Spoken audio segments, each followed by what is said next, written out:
And welcome back as we reach the fourth and final game of day 2 of this, the Rocky Mountain AA baseball regional. As the winner of this regional heads to the national championship tournament in South Carolina.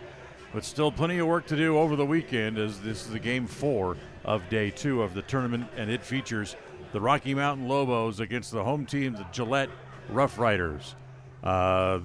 The Rocky Mountain was a winner yesterday over Helena, as Gillette knocked off Lakeside Recovery in the final game last night as well. Promises to be another good one. Will it be as good as the one we just finished? Well, we'll tell you more about it as we'll get to our scene set. That's brought to you by El Paso All-American and Mexican Restaurants. And we'll do that when we come back right after this. Buying or selling is a simple process if you're working with the right real estate agent. This is Bobby Dalzall, broker with Big Country Properties. We have agents serving both Lincoln and Uintah counties that can assist you with all of your real estate needs. We are the top listing and selling brokerage in the Bridger Valley and strive to be honest, hardworking, and thorough. Whether buying or selling, we make it happen. Call us today at Big Country Properties, 307-782-3556. Get back to feeling your best with Evanston Regional Hospital Physical Therapy. If you find yourself struggling with pain or limited mobility in your everyday life, your recovery starts here. With a personalized treatment plan just for you, our experienced physical therapists will help you every step of the way to reach your goals and get back to doing what you love. Call us today to schedule an appointment. Evanston Regional Hospital, helping you get your life back. The perfect mix of different ingredients can create the most delicious creation. Successful people have the ability to bring many different individuals together who work, collaborate, show kindness, use problem-solving skills, and include each individual's talents and gifts to create new inventions, compose beautiful music, and find ways to make the world a better place. At Uintah County School District Number 1, we work together every day to promote student success. Uintah County School District Number 1, Pathway to Excellence.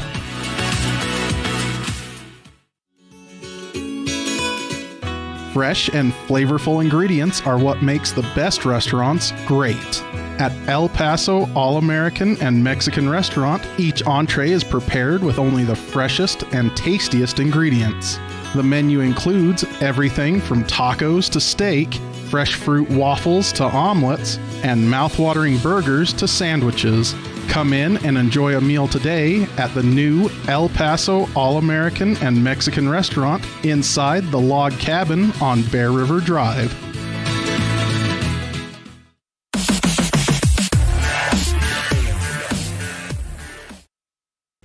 Welcome back. It's time for the Scene Set as part of the Big Country Properties pregame show. The Scene Set brought to you by El Paso All-American and Mexican Restaurant. As Aaron Pola joins me again here on the broadcast here.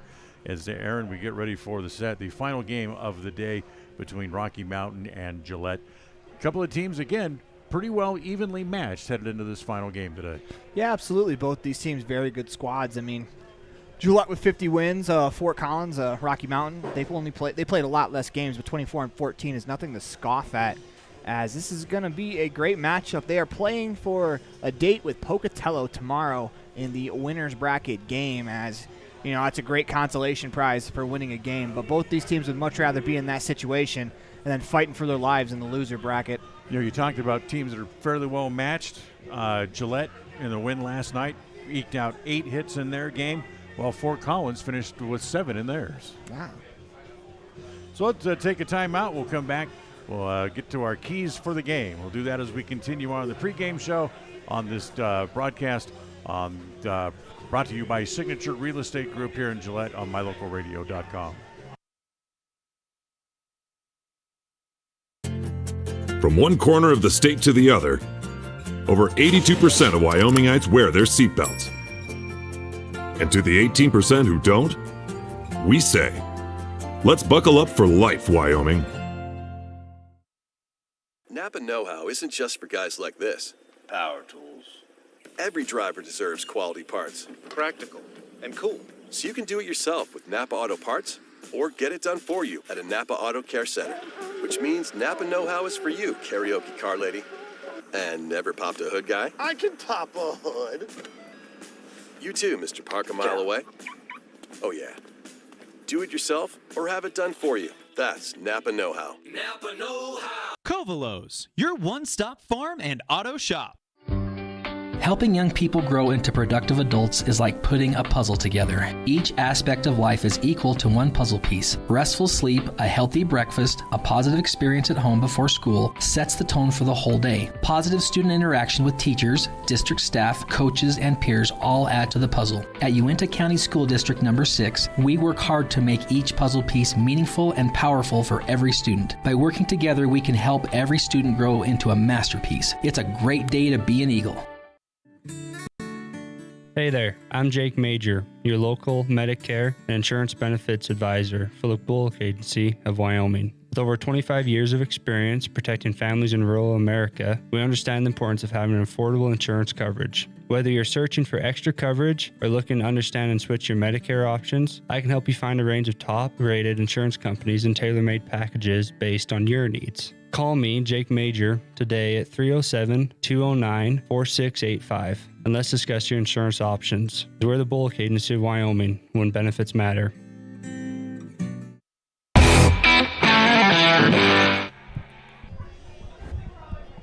Gillette and Rocky Mountain coming up. You have just a second, Aaron. Let's real quick. Let's get a key or two for you from this game.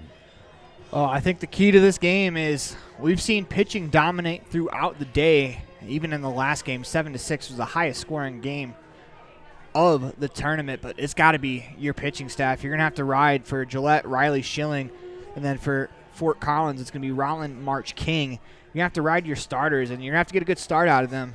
Teams that haven't gotten a good start out of their starters have been in trouble in this tournament. Well, let's hope hopefully they'll go deep into the game because every game so far through the 2 days have been dominated by pitching.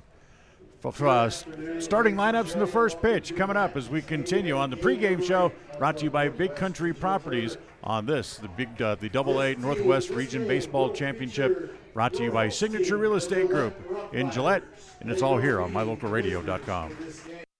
I don't know about you, but every time I go to the grocery store, I'm filled with anxiety. Do I have enough money? Meat prices have doubled. How can I ever work on food storage when I can hardly afford food for this week? Wyoming Wild Meats in Lyman is the solution. Weekly specials are posted on Facebook. Beef, pork, chicken for one meal or a mixed order to fill the freezer. You will find quality Gosner cheese and milk products and delicious bread. Because overhead is low, the savings are passed to every customer. Wyoming Wild Meats, offering fresh domestic meats. Precision, the quality, condition, or fact of being exact and accurate. Precision is important. Scoring the next point, making the perfect shot, getting the best score. And when you think of your dentist, you want precision to be the first word that comes to mind. That's why patients are so pleased with Dr. McKay Frankum. He provides precision family dentistry at reasonable prices to every patient. Dr. McKay Frankum, call today for an appointment. Call Dr. McKay Frankum at 789-8910. It's a great time to check out the digital banking options at Trona Valley Federal Credit Union and skip the trip. Members who enroll in digital banking can make deposits remotely, check bank balances, transfer money between accounts, make loan payments, and use automatic bill pay options. You can even connect Quicken or QuickBooks to your Trona Valley digital banking accounts. Learn how digital banking with Trona Valley Federal Credit Union can make your life simpler. Stop in today. Member NCUA. Quality is the one thing that you can always count on when you do business with Ellingford Brothers in Evanston. Whether you're looking for strong, high-quality cement for construction, sand and gravel for road base, a cement trough or critter ladder for your livestock, or steel fabrication, including custom towing packages, bumpers, and other vehicle accessories, you always get high-quality products and friendly, knowledgeable service at Ellingford's. Stop in today, 199 County Road, Evanston.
Welcome back here to Gillette. Final game of the day, just moments away. Starting lineups, courtesy of Varsity Inc. and Aaron has those.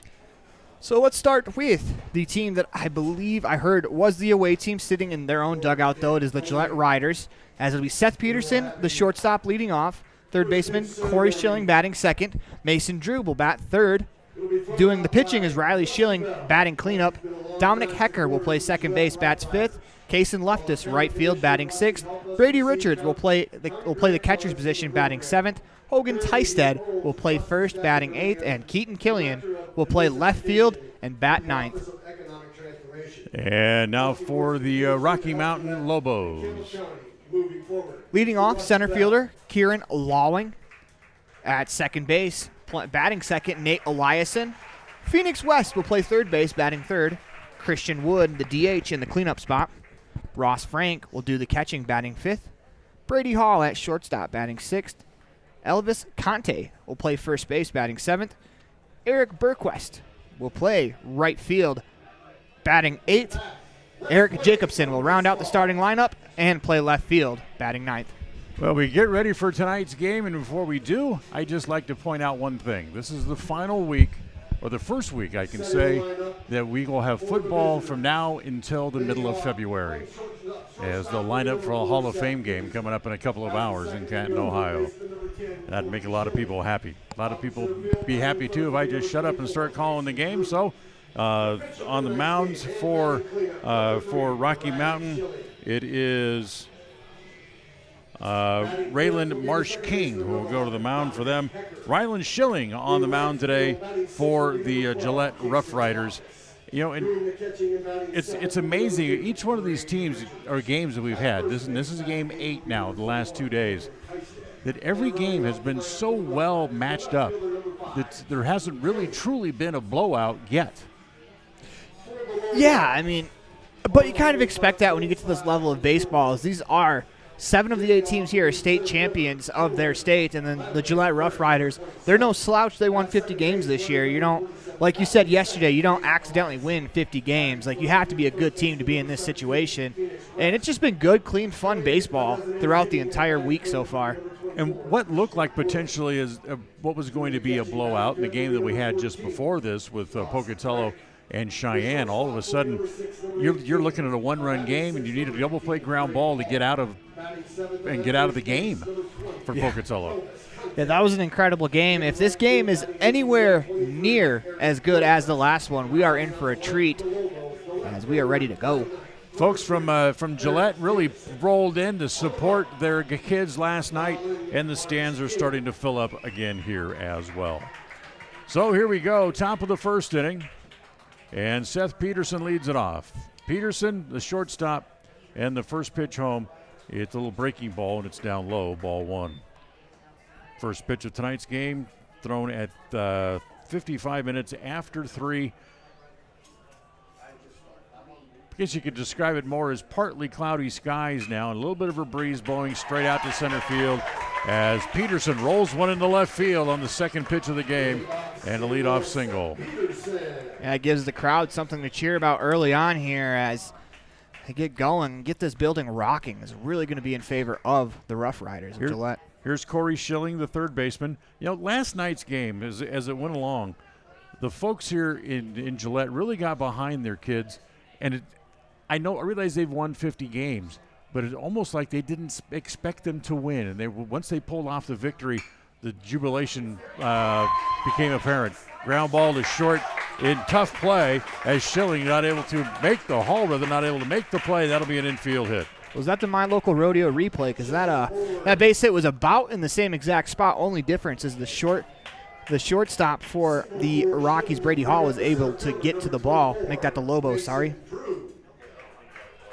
So here's Mason Drew, back-to-back hits to open the ball game for the Roughriders. And 2 on and nobody out. And Marsh King already finds himself in a little spot of trouble here in the top of the first inning. They're going to show bunt. Pulling the bat back was Drew as the pitch was down low, ball 1.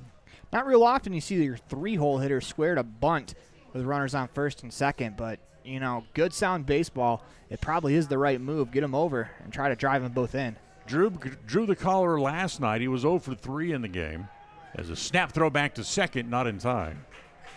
As Ellison snuck in behind the runner, and Peterson just able to dive back and get a hand back in time. They come up at the corners. The first baseman, Conti, is really squeezing up close. Bill Bunt out in front of the mound, and nobody, don't play anywhere. Ellison, the second baseman, was late getting to the bag, and he had nowhere to throw it. Yeah, sometimes you bunt because it's the right play, and sometimes you get rewarded as the Riders get rewarded right there. You force a team to make a play. Sometimes they can't make that play. 3 straight hits. So 3 straight hits, and now here is Riley Schilling, who potentially the starting pitcher and has a chance to help himself in a big way here in the first inning. Ground ball to third. They go to second. There's one. Nope, they called him safe. I thought that looked like on the transfer, but the umpire right there said, no, you never had control of the ball. Everybody's safe. That is a big moment in this contest. We talk about the ground ball. If you can't get the one out, it is a big, big letdown for your infield. Fielder's choice, E4, as Peterson comes home, and it's 1-0. The bases remain loaded and still nobody out. And the off-speed pitch is swung on and missed by Dominic Hacker. I'm actually surprised at third base. Phoenix West didn't come home to cut that run down at the plate, as he had plenty of time to throw the runner out at home. It's kind of a tough play, give up a run for a double play, as Hacker pops the ball up in foul territory on the first base side, and it just is going to sneak over the fence into where the patrons are, and it's 0-2. Of course, hindsight always being 20/20. We're not on the field. It's a lot easier up here in my comfy chair here in the broadcast booth. Schilling at third, Drube at second, Riley Schilling over at first. Hacker at the plate, but behind in the count, 0-2. The 0-2 pitch rolled foul up along the third base line.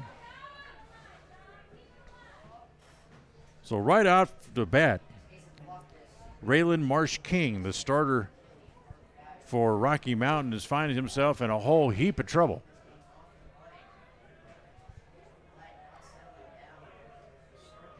Ready again, the 0-2 pitch. Reaches out, pokes it again in foul ground. Coming over to have a look, and once again running out of room will be Conti, the first baseman, as the ball ends up in the first base dugout. So again, the count will stay at no balls and 2 strikes. And for March King, he has induced 3 ground balls and a bunt and hasn't recorded an out in the inning. Kind of tough luck on the mound, but got to work your way out of it.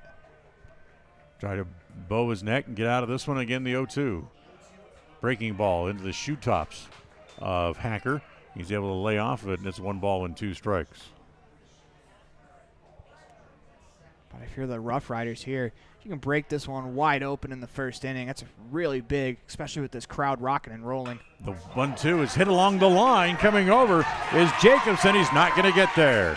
It's going to get 1 in. It's going to get 2 in on an R2-run single by Dominic Hacker.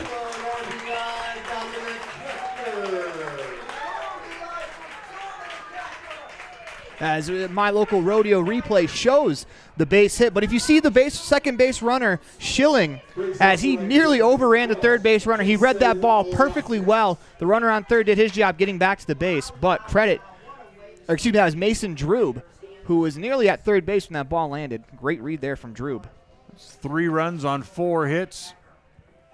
Here in the top of the first, they get a bunt, and this one's going to go foul.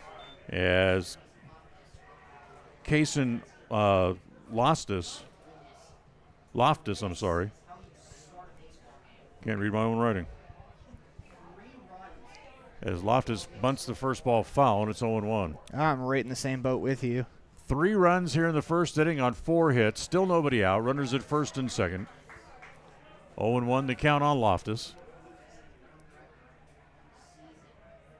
As they're going to bluff back to second base. King is kind of in that situation now. do I worry about keeping guys close to the base, or do I come home and worry about the batters? The ball's popped up. Catcher doesn't know where it's out as they throw it down to first in time for the out. Bang, bang play at first base as Loftus with the sacrifice bunt to move both runners up, and they're now at second and third. An opportunity to drive in both of those runs now, as I like the choice there. Sacrifice bunt, try to lay it on here in the top of the first inning. Here's Brady Richards, the catcher. As Richards comes to the plate, he had one hit in the game last night. It was a double that drove in a pair of runs. And he has the opportunity to come up and match that right here in his first time at the plate here in this game today. First pitch off speed, he's out in front of it, it's 0-1. It's a nice little change piece there from March King. He started off most of these hitters with fastballs. Schilling at third, Hacker at second. 0-1 the count on Richards. And the 0-1 pitch goes back to the breaking ball, does March King, bounces it up there, and it's 1 ball and 1 strike. Berquist, the right fielder, playing fairly shallow. Jacobson kind of medium deep in left. And Lawing a little bit deeper than the other two in center. But that ball's grounded to third. Have to go across the diamond over to first, get the out there. Snap throw back across, and it is not in time. So Richards grounds out but picks up an RBI in the process. It's a great team at bat right there for Richards, sacrificing himself to drive in that run. Put his team up 4-0 early in the first inning. Schilling comes in to score, and then Hacker advances on the throw. It was close getting back to third base, but he does get in. And now here is Hagen Tystad. Tystad, the first baseman, with 2 outs and a runner at third. Off speed pitch, and he's out in front of it. Nasty breaking pitch right there. That started about thigh high and nearly bounced. Tystad back in the same situation he was in last night as well. He was 1 for 2 with a run batted in. Runner comes down the line from third. Off speed pitch again. He's out in front of it. And it's no balls and 2 strikes. Back-to-back real nasty pitches there from March King.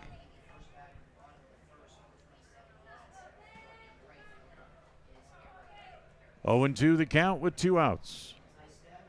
Hacker comes down the line from third. The 0-2 pitch, roller foul. And it's going to stay at 0-2. So Gillette with a big 4 runs here in the first inning here this afternoon. They hold on to this lead. This place is going to get incredibly raucous, but it's not going to be that lead as they RBI single by Tystad. He goes into left field. Guys, we'll take a look at that on the My Local Rodeo replay as a nice ground ball single to third in that same spot in the inning, as March King has to be wondering what he has to do. Awful lot of ground balls in the inning. Way too many ground balls to feel like he should be down 5-0, but that's a situation here. They've yet to hit a ball in the air. But here's the number 9 hitter, Caton Killian, as they go back to first base, and Tystad just does get back in. Looks like Tystad had a little bit of a Fred Flintstone there. His feet kind of slipped from underneath him as he was trying to get back, was able to get back in time. Killian still waiting, and the first pitch misses down and away, ball 1. The 9th man to hit here in the inning. Caton Killian, the left fielder.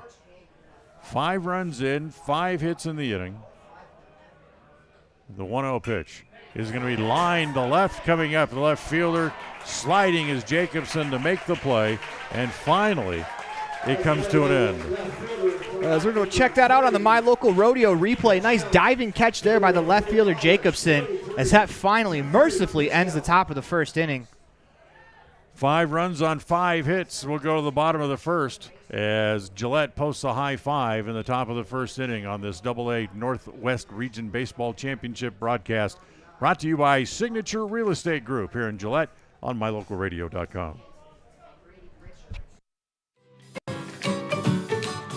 Buying or selling is a simple process if you're working with the right real estate agent. This is Bobby Dalzall, broker with Big Country Properties. We have agents serving both Lincoln and Uintah counties that can assist you with all of your real estate needs. We are the top listing and selling brokerage in the Bridger Valley and strive to be honest, hardworking, and thorough. Whether buying or selling, we make it happen. Call us today at Big Country Properties, 307-782-3556. At Y-Hi, we are with you is more than just 3 simple words. It encompasses the principles we live by to serve our members and local communities. So if you're looking to keep your banking relationships local with a partner who will always be there for you, look to us. We're Y-Hi. We're Wyoming.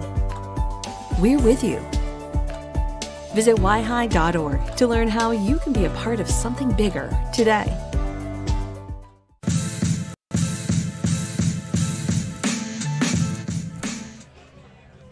Well, if you're talking about a team who really wasn't supposed to be here for Gillette, you can't ask for a better start. They post a high 5 in the top of the first inning, and that'll bring up Rocky Mountain. It'll be Kearing, Lawing, Nate Ellison, and Phoenix West due up here in the bottom of the first. Well, if you're the Lobos coming to the plate, you can't get all 5 of them back at once, but you got to start chipping away real early here. Good guy to start with here is Lawing, as the first pitch is down low. Lawing, who was 2 for 3 yesterday, scored twice, drove in a pair of runs, also walked once. And of the 2 hits that he had, one of them was for extra bases, as that pitch is swung on and missed, and it's 1-1. As they'll be facing Riley Schilling, tall righty from Gillette, real nasty when he is on. See if he can get to his stuff early. Next pitch, breaking ball, misses low and away. 2 balls and a strike here on Lawing, who starts the game in center field tonight. It's good recognition by Long of that curveball. He's able to spit on that one.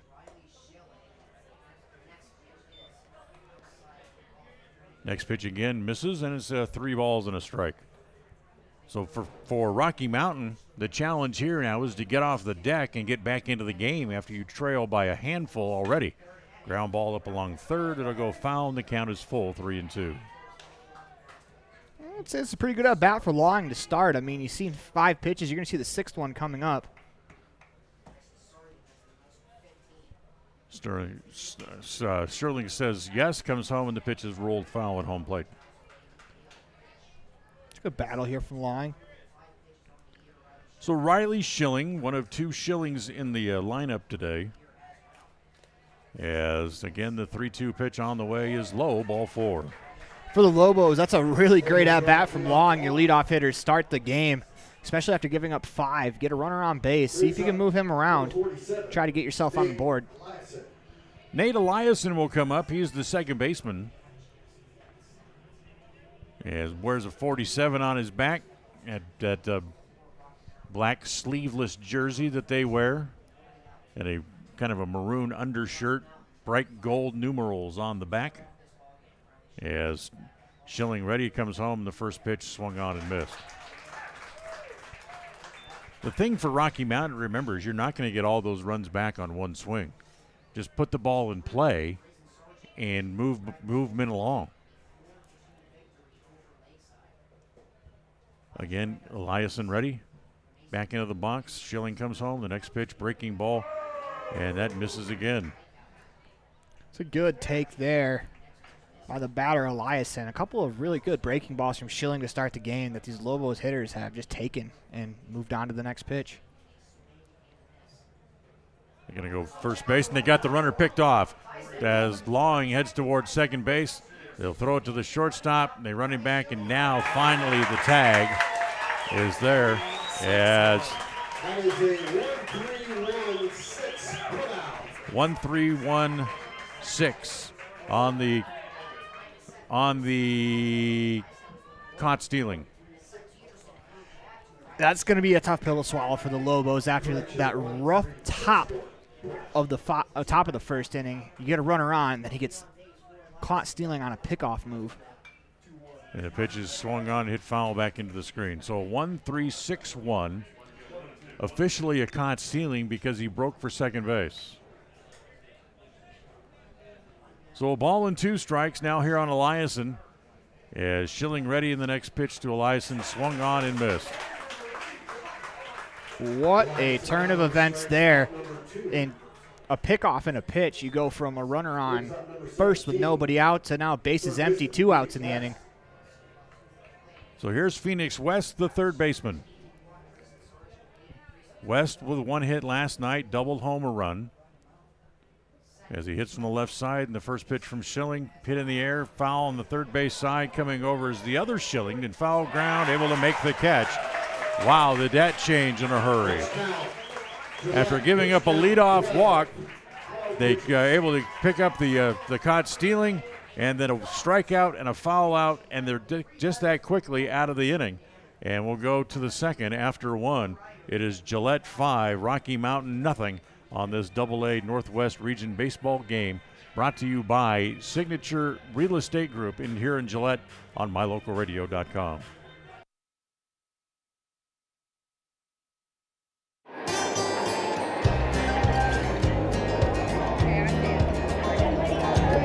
I buckle up because there's been too many fatalities around our house where somebody would have survived if they'd been wearing their seatbelt. I definitely wear my seatbelt to keep him safe. I wear it just for safety. I buckle up because my mom makes me. I buckle up to set a good example for my kids and to make sure they stay safe. Getting home safe to my family. I buckle up because it keeps me safe. Go Pups, buckle up! Buckle up for life, Wyoming.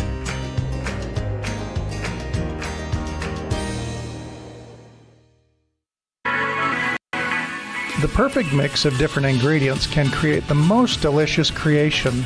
Successful people have the ability to bring many different individuals together who work, collaborate, show kindness, use problem-solving skills, and include each individual's talents and gifts to create new inventions, compose beautiful music, and find ways to make the world a better place. At Uintah County School District Number 1, we work together every day to promote student success. Uintah County School District Number 1, Pathway to Excellence.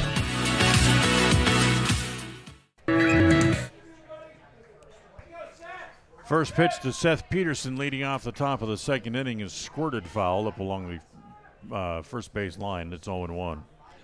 Peterson singled and scored one of the 5 runs in the top of the first inning, his first time up. Next pitch is down low, and it's 1 ball and 1 strike. So one thing March King did is on his first pitch, a little Johnny Cueto there where he double pumped the leg, trying to throw the timing of the hitter off. Next pitch is a 1-hopper hit out toward the shortstop. Hall has it, goes across in time. Bang, bang play, but he's called out. Hey, good hustle there by Peterson out of the box as he made that play a lot closer than I thought it was going to be. Seth Peterson wheeled down that line and nearly got an infield single on a ground ball hit right at the shortstop. So Raylan Marsh King trying to restore order here. Gets the first man that he faces in the second. Here's Corey Schilling, the third baseman. As the first pitch to him is a breaking ball that's low, ball 1.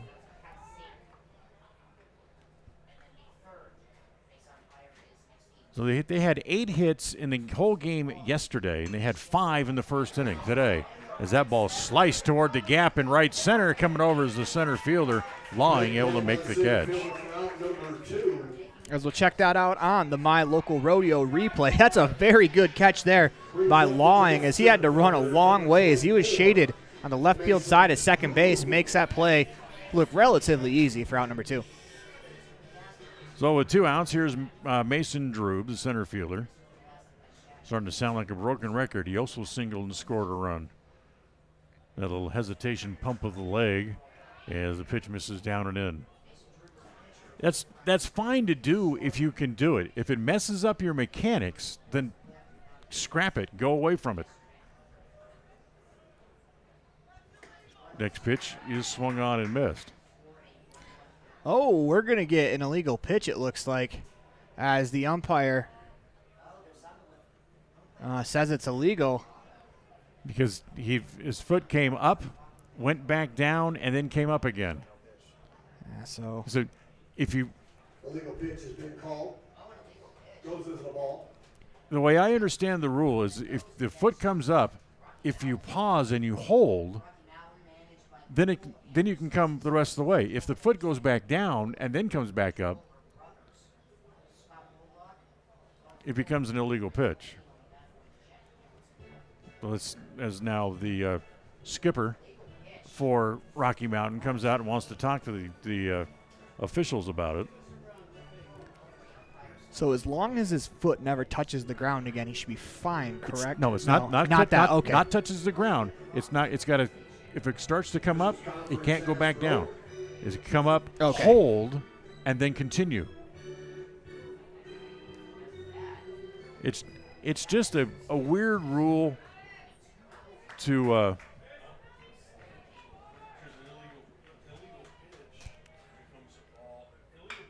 As ball rolled foul just outside of third, as Drew turns on one, but it's no good. I get the rule because, I mean, pitchers take things to the extreme. As we know, if you watch anything in Major League Baseball, they try to find any advantage they can. Absolutely. Pitchers will sit there and they'll tap their foot up and down, up and down, up and down, and try to quick pitch you.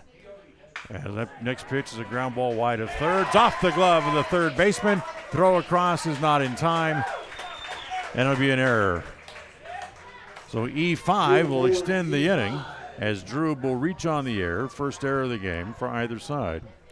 Yeah, March King once again induces another ground ball.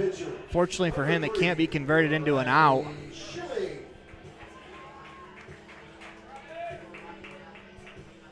Here's the thing to remember about the illegal pitch. You have to remember what the definition of a balk really is. There goes the runner. The throw is pretty good, and he is in time. Not sure what the umpire was waiting for, but he bangs him out of there as Drew is caught stealing to end the inning 2-6. We'll talk more about the definition of a balk and the illegal pitch when we come back. No runs in the inning, a error rather, and nobody left as we'll go to the bottom of the second. It's 5-0, Gillette leading here on this AA Northwest Region Baseball Championships, brought to you by Signature Real Estate on mylocalradio.com. At the Evan Walmart, you'll find all the tools students need to succeed. Our team is committed to providing quality products and an excellent shopping experience. Stop in today. 125 North 2nd Street, Evanston. Walmart. Save money, live better. From one corner of the state to the other, over 82% of Wyomingites wear their seatbelts. And to the 18% who don't, we say, let's buckle up for life, Wyoming.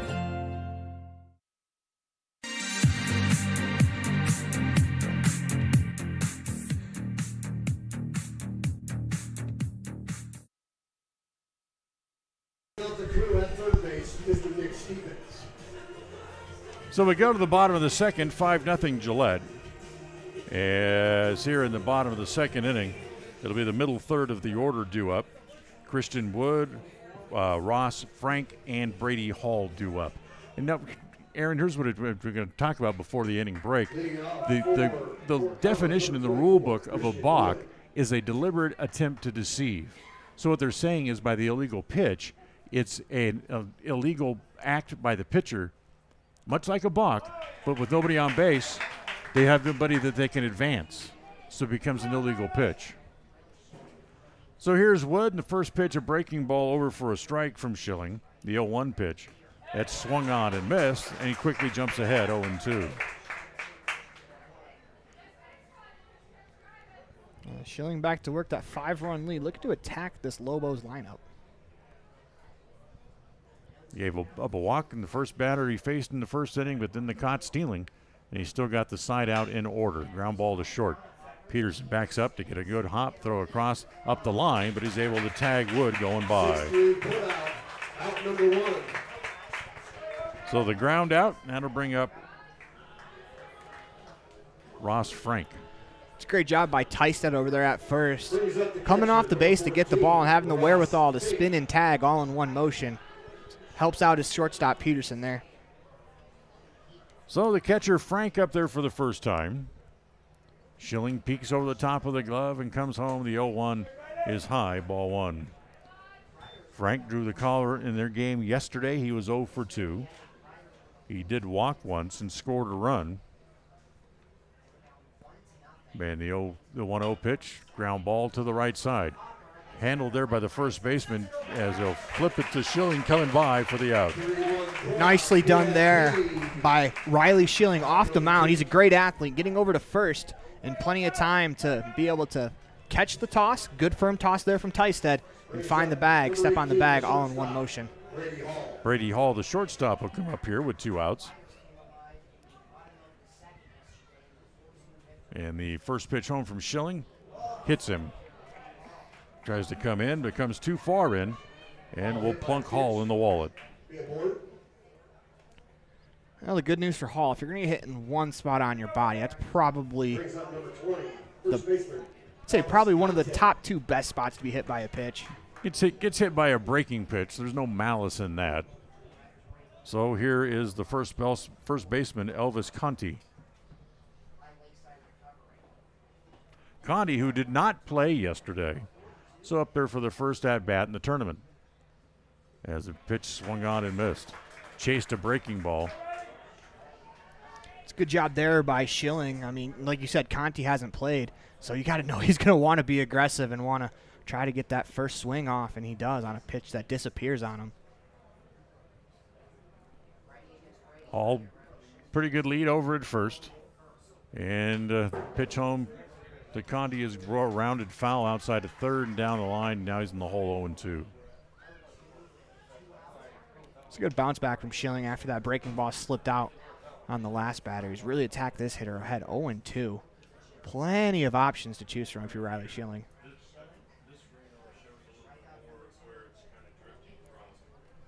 Hall again with the lead away from first. Schilling comes set at the belt as the breaking ball just missed.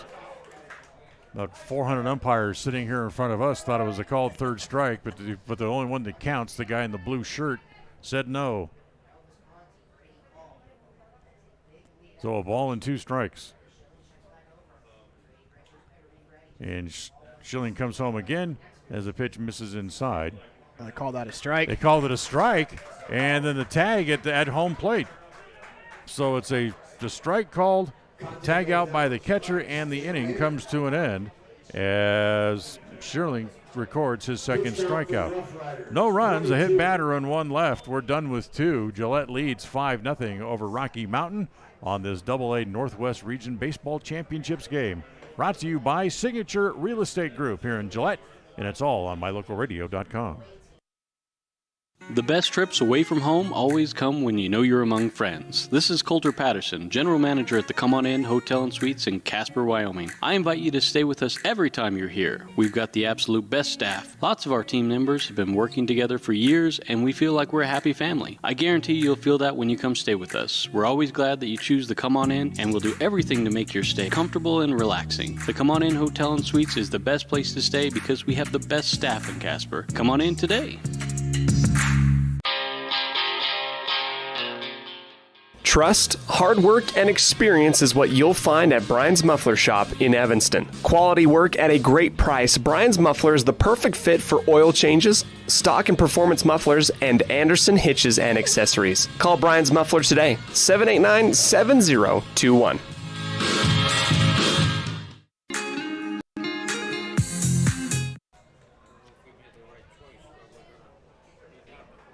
So here we go, top of 3.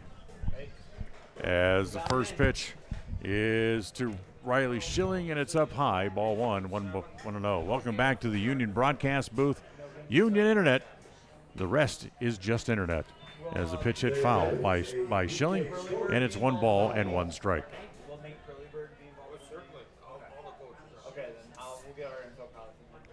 Outfield straight away. Berquist over and right, playing fairly shallow. And here's the 1-1. Hits foul off the first base side. Conti will give chase, but he's not going to catch up with it. And it's 1 ball and 2 strikes.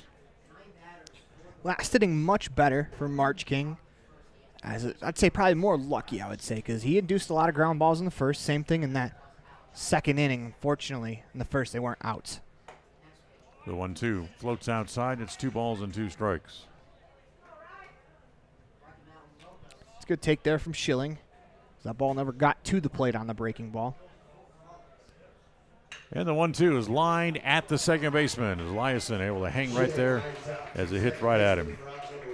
You know, standing at the plate, Schilling might not have been able to throw that to Eliason at second base any better, as that line drive hit him right in the chest for out number 1.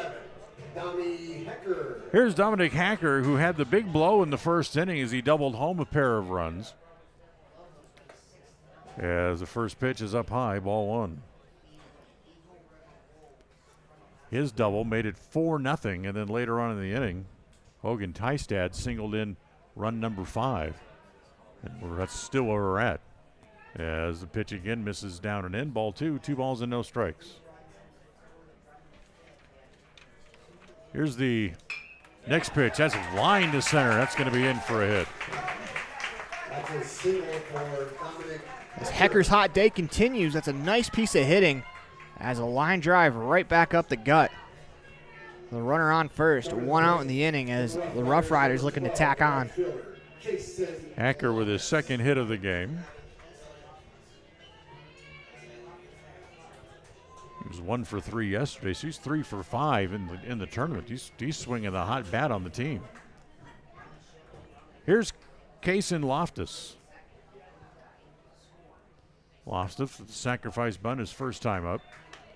As the pitch is outside, ball 1. Here's a note for you that's just been passed along, that they're going to be having a coaches meeting at 7 in the morning tomorrow.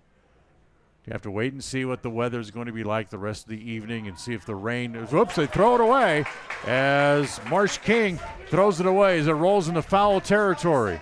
As Hacker is going to run all the way to third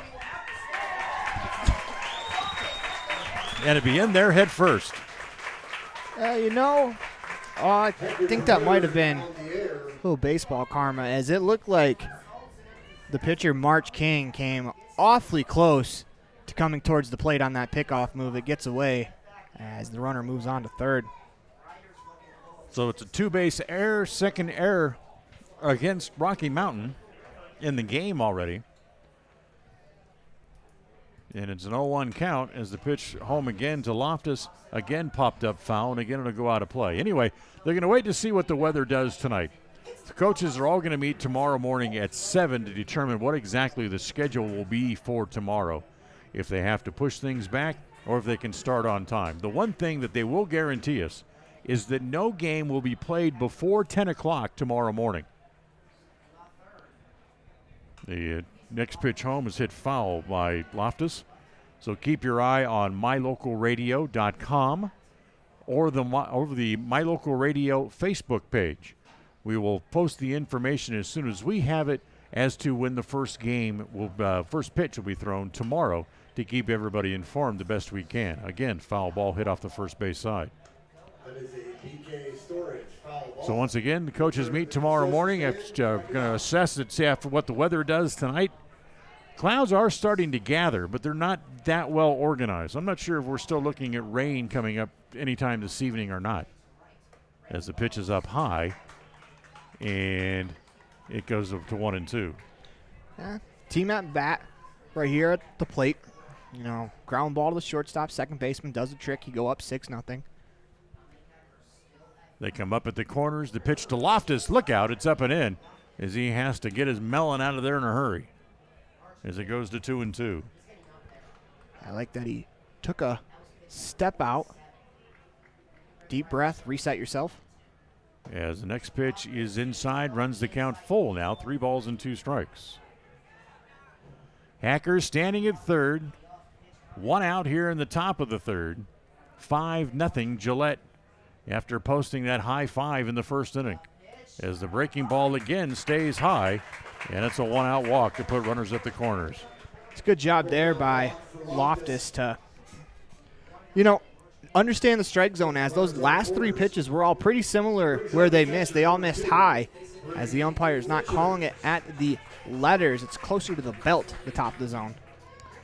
So here's Brady Richards, who grounded out his first time up. However, the catcher did drive in a run, so he has an RBI to show for his efforts in the first inning, and now he's got a chance to come up here again to drive in another run with runners at the corners and only 1 out.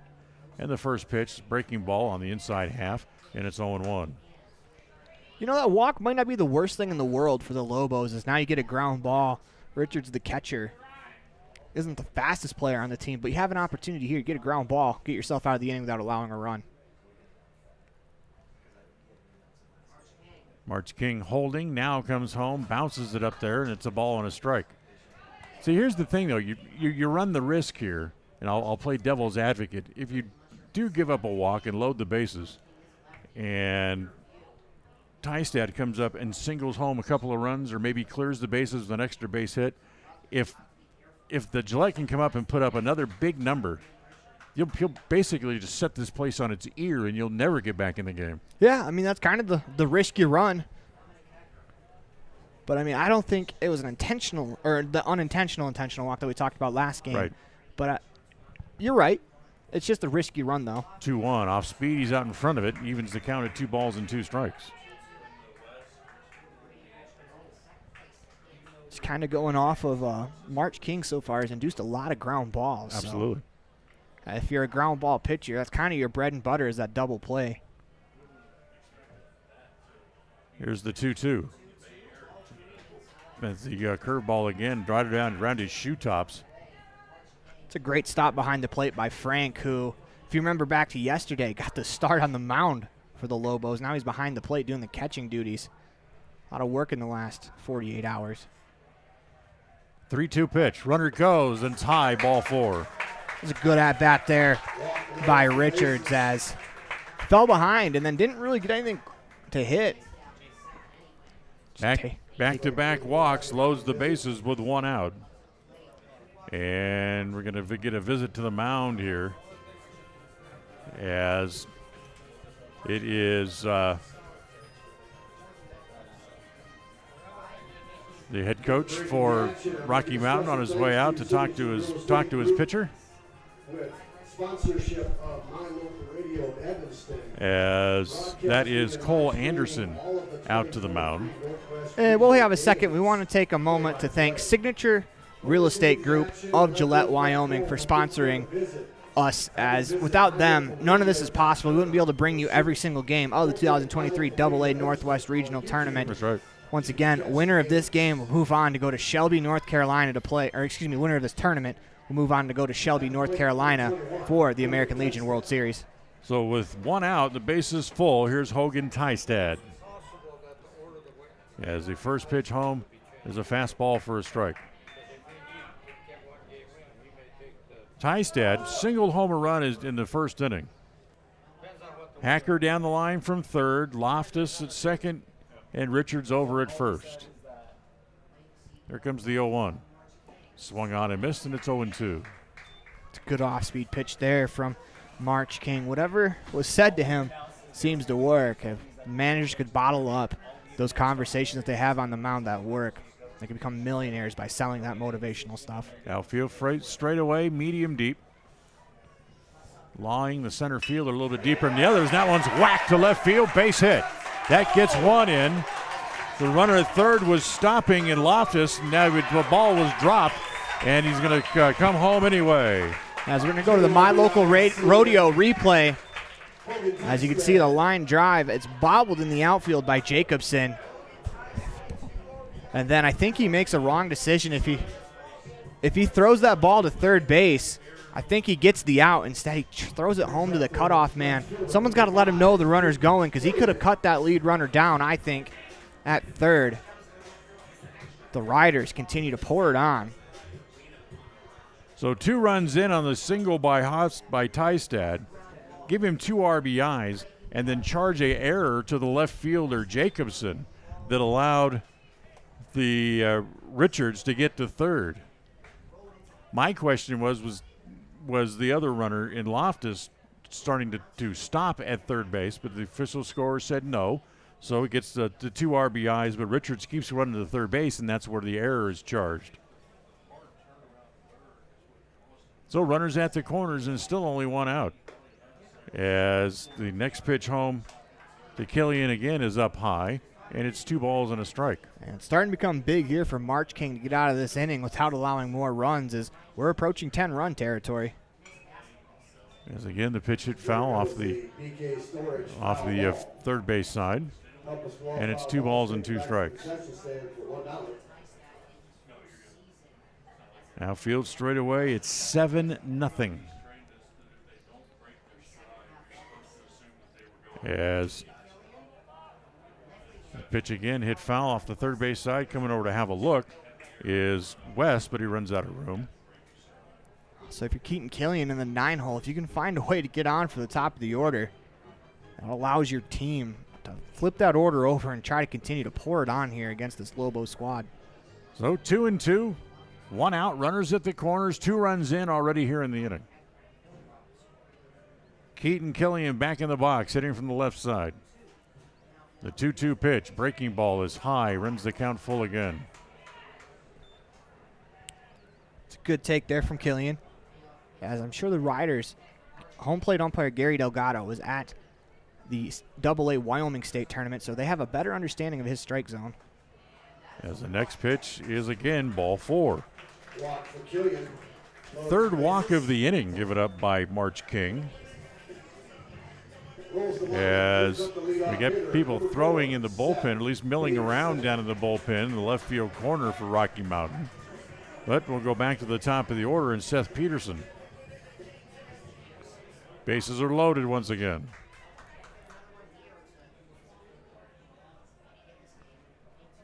March King really has been his own worst enemy here in this inning, as that pitch, a breaking ball for the strike. In the first inning, he might have been able to say, okay, I could sue for lack of support from the guys behind me, but in this inning, it's been all on him.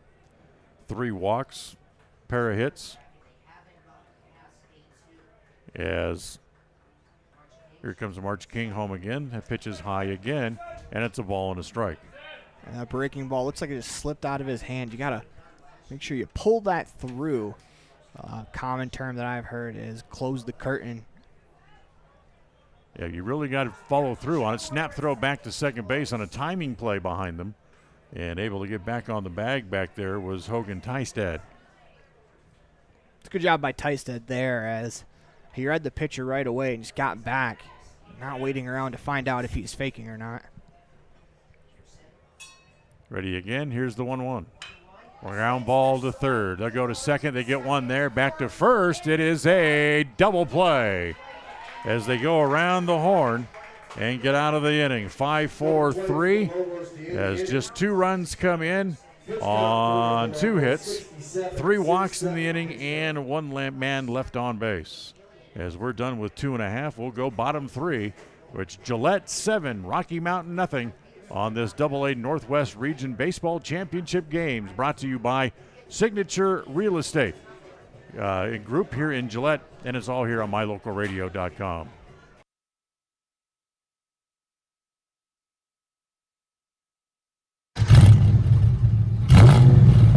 I'm Kendall Roberts with the Wyoming Seatbelt Coalition.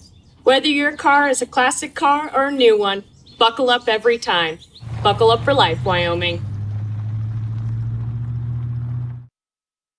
When you have an appointment with the dentist, it's reassuring to know that you're going to be seen by experienced, well-trained professionals. At Bear River Dental in Evanston, Dr. Lester, Dr. Owens, and Dr. Welch check every box. Plus, they're really nice people. Their passion to provide excellent dental care is reflected in everything from state-of-the-art equipment to professional, hard-working staff. Choose the professionals at Bear River Dental, serving patients of all ages. Call today to schedule an appointment.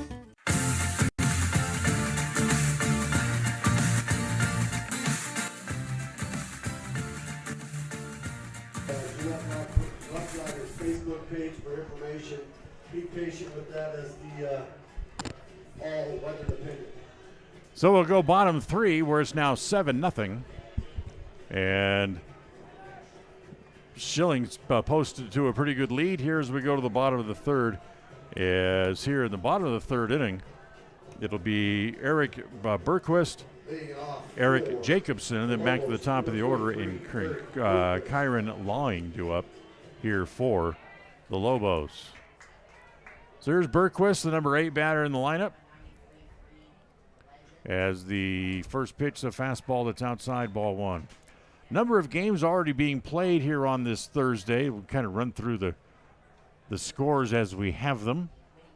As chopper past the mound. Charging is Peterson from the infield grass. Double clutches and throws him out. Nice play. It's a good strong arm there, because I thought it was going to be a tough play without the double clutch. He double clutches and fires for a put out here in the bottom of the third inning. Philadelphia picked up a 4-2 win today down in Miami. Texas, a day game at home against the White Sox, as the Rangers pick up a 5-3 victory there. Here's Jacobson up for the first time. Eric Jacobson 1 for 3 last night.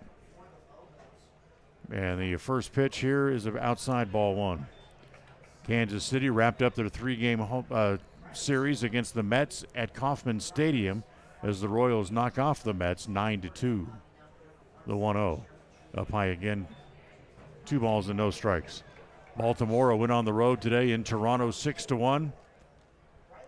San Francisco shuts out the Diamondbacks. Sorry, Elan. 1-0 in the Bay Area today as that pitch over for a strike, and it's 2-1. It's a big divisional game, too. Absolutely. And several games still to come tonight around Major League Baseball. Here's the 2-1. A little dunker into center field, and it's going to fall as the Lobos pick up their first hit of the game. You know, Dan, you mentioned that you haven't seen this many balks as we've seen today. I think that was in the last game. Yeah. Kansas City won against the Mets on a walk-off balk the other night. Yes, and they that's did. something I haven't seen in quite a while. So back to the top of the order, and Kerwin Lawing at the plate. First pitch to Lawing, breaking ball for a strike. Games still to come tonight. Pittsburgh will be at Milwaukee. Houston is in New York to take on the Yankees. Minnesota in St. Louis. They have the Cardinals tonight. Cincinnati and Chicago meet at Wrigley. Seattle is in Anaheim to take on the Angels. As breaking ball, that's over for a strike, and it's 0-2, which I believe Shohei Ohtani's on the mound tonight for the Halos. And then Oakland will be at Dodger Stadium against the Dodgers. Here comes the 0-2. Breaking ball, misses down and away, 1 ball and 2 strikes. Nice save by Richard to keep it from going to the backstop. One more note on that Texas Rangers game. Today was Max Scherzer's debut in a Texas Rangers uniform as he settled in nicely to pick up a win for the Rangers. Very nice. So 1 ball and 2 strikes. Hold on. Is tired of waiting, was Lawing. Asked for and got timeout. So Schilling backed off. Now he climbs back up on top of the bump once again. Looks back at Jacobson behind him. Sets at the belt and comes home. Swung on and missed. So he gets the strikeout instead as Lawing goes down on strikes. Second out of the inning. And now here's Nate Eliason.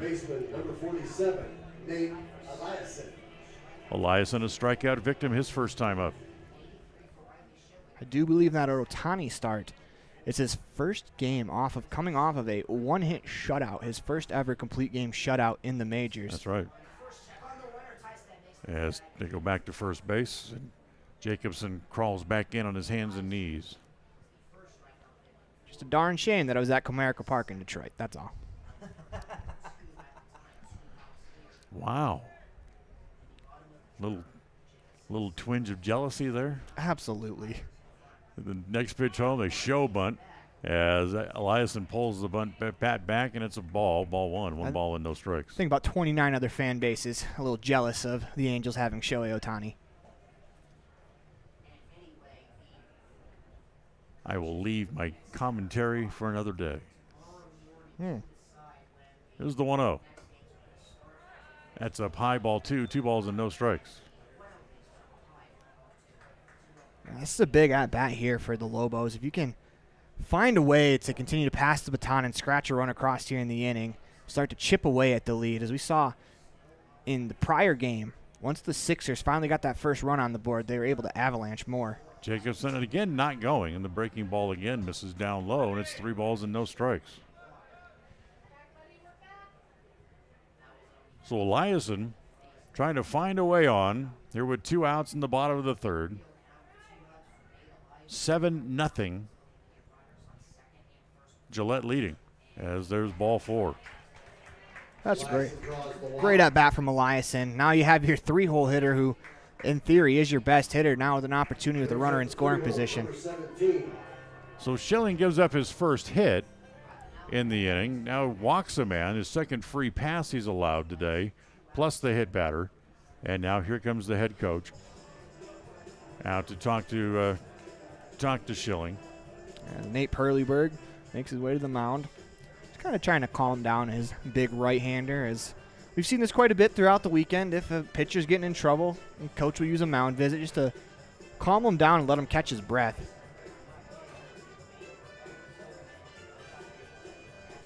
Hey, just let him catch his breath, like you said. Take a second.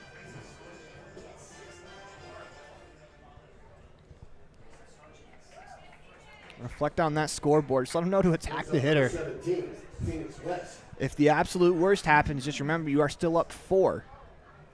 Here's Phoenix West, who fouled out his first time up, was out on a fine running catch by Phoenix. Phoenix West, his first time up. As the first pitch over for a strike, and it's 0-1.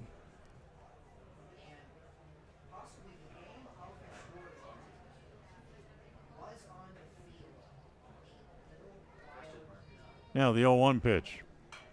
Hit foul, and it's 0-2. Now all of a sudden he's a strike away from getting out of the inning. I like him going to the breaking ball the first pitch, because when you throw a breaking ball, you have to concentrate on finishing. Yeah, you've really got to get on top of it and finish hard to get that late snap. Ready again. And here comes the 0-2. Nope, I'm going to bluff back to second base as Eliason goes crawling back in on his hands and knees. Ahead 0-2 with the lefty. If you have confidence in that breaking ball and you think you can bury one in that back foot, I think a back foot curveball right here would be a great 0-2 pitch. Here comes the 0-2. He threw the curveball, but he's able to fight it off, did West. And it stays at 0-2. That's a good pitch because that opens up a lot more. You know, that breaking ball started at the top of the zone. Who knows? Come back with that fastball top of the zone, too. They kind of come out of that same slot, and they look pretty similar until the last moment. So 2 on, 2 out. 0-2 count. Schilling on top, peeks back at second. Again, the 0-2.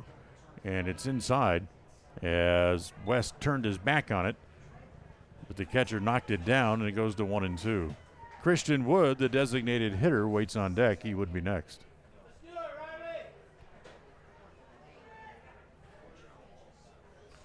People yelling out the encouragement for Riley Schilling out there in the middle of the field. He sets again at the belt. And again, the 1-2. Big overhand curveball this time. Again, doesn't finish. And stays up high, and it runs the count even now, 2 balls and 2 strikes. Like you just mentioned, Dan, you have to get on top of the ball and finish there, as Schilling wasn't able to do so. Probably want to get him here. You don't want to allow those runners that head start on a 3-2 pitch. Exactly. This is the pitch you want to make it happen on. Now comes home with the 2-2. Breaking ball missed. People behind us thought it was a pretty good pitch, and to be honest with you, so did I. Great take there from West, as that was a breaking ball that was barreling in towards that back foot. He's able to hold off there. Now it is 3-2 with 2 outs, which means the runners will be away. Jacobson from second, Eliason from first. As West waits at home plate. The 3-2 pitch with the runners go, and it's inside corner, strike 3 called. So West goes down looking, inning over. 1 run, no, check that, no runs, 1 hit, a walk, and 2 left. We're done with 3. It's still 7-0 Gillette on this AA Northwest Region Baseball Championship Series game, brought to you by Signature Real Estate Group here in Gillette. And it's all the action here on MyLocalRadio.com. Dad, I heard that human eyes can distinguish between 1 to 10 million different colors. Is that true? That is true. The human eye is amazing. We use our eyes not only to work and learn, but also to simply enjoy the beauty that surrounds us. At Uinta Eye and Vision, we care about each individual's eye health needs. Whether a person is looking for computer glasses, polarized sunglasses to assist in outdoor hobbies, contact lenses, or has general eye health needs, we are here to listen to our patients' thoughts and concerns to help them enjoy their amazing eyes. Call today to schedule an appointment. 789-3937. With 25 years of successful industry experience, Mountain West Business Solutions looks forward to providing all of our customers with exceptional service, industry-leading technology, and a one-of-a-kind buying experience. Having your office equipped with the right technology makes all the difference in the world. With a lower cost per print, we will supply you with the right technology for the best price. Great people, great products, and great service. Mountain West Business Solutions, 133 Bear River Drive, Evanston.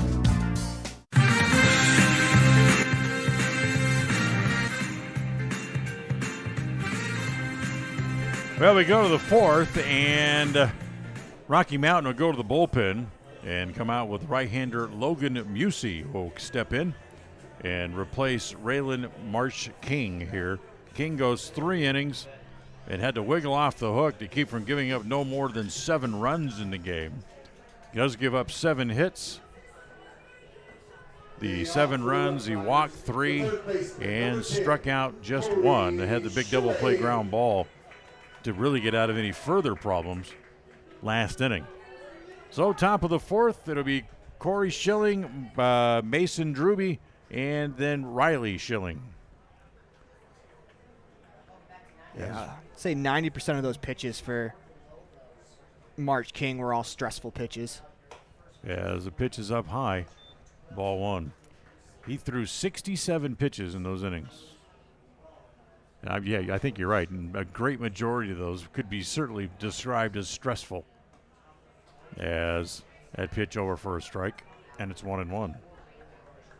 Schilling 1 for 2, singled and scored back in the first. He's also flown out to center. Next pitch again, misses down and away. 2 balls and a strike. Well, the goal for Musey is pretty easy. You want to throw up zeros the rest of the way, give your offense a chance. They finally had their first real threat in the last half inning. Yeah, there's a ground ball up the middle. It's going to be backhanded there by Eliason. He'll go back to first in time for the out. Nice play. Very fine backhand play there. He's able to get to the ball, set his feet, make a good, strong, firm throw. So that was very well done there at second base by Eliason. Musey is a 5'11 right-hander, 145 pounds. And like just about all of his teammates, went to Rocky Mountain High School. So here's Mason Druby. Singled, reached on an error. 1 for 2 in the game, and the first pitch misses down low, ball 1.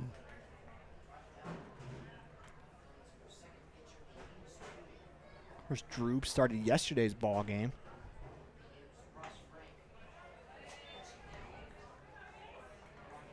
Next pitch over for a strike, and count evens at 1 ball and 1 strike.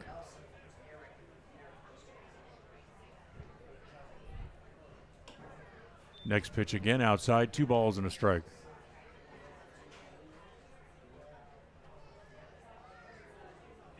So 2-1. Next pitch from Musey popped up along the right field line. A trio of players come over, and it's the right fielder, Berquist, to make the catch in foul ground. It's a fine running grab by Berquist in the foul territory, as he had to go a long way. That ball is kind of in that spot in foul territory down right field where all 3 players converge thinking they have a shot. And fortunately for the Lobos, Berquist got there in time. Yeah, it's the one guy who's going to be brave enough to go down against all 3. He would call it off, call the other 2 off, and try to make the play. And it was Berquist. So here's Riley Schilling, the pitcher, who's been the beneficiary of all the offense in the first few innings with a 7-0 lead. He's swinging at that pitch, and he fouls that ball out along the right field line, and Berquist not going to be able to catch up with this one, and it's 1 ball and 1 strike. That ball carried a lot further than I thought it was going to off the bat. as it landed probably 2 or 3 steps away from the warning track. I thought that was more of a pop up into shallow foul territory. Instead, that ball carried a long ways.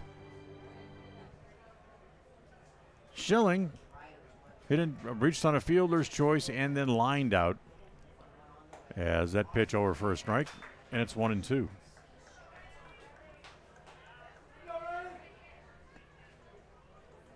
So the wind's kind of blowing from left to right field. Could have had an effect on that ball. Next pitch, half swing, knocked down by the catcher. They're going to call it a strike as Frank will record the out at first base. As Busey able to go out in order, 1, 2, 3, as he gets a strikeout, 2-3 on the putout. We'll go to the bottom of the fourth. We're done with 3.5 here as Gillette continues to lead 7-0 on this AA Northwest Region Baseball Championship Series broadcast, brought to you by Signature Real Estate Group in Gillette, and it's all here on mylocalradio.com. This presentation on mylocalradio.com is also brought to you in part by Hoover Chiropractic. With over 3 decades of experience, Dr. Todd Hoover can help you with all the chiropractic work you need, plus x-rays, blood work, a weight loss program, and can help you get rid of allergies and migraines. Dr. Todd Hoover with Hoover Chiropractic in Evanston.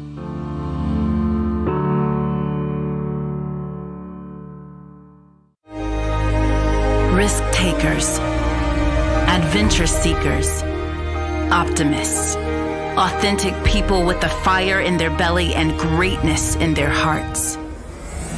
You'll find them here, in a place where the spirit of the cowboy lives and thrives.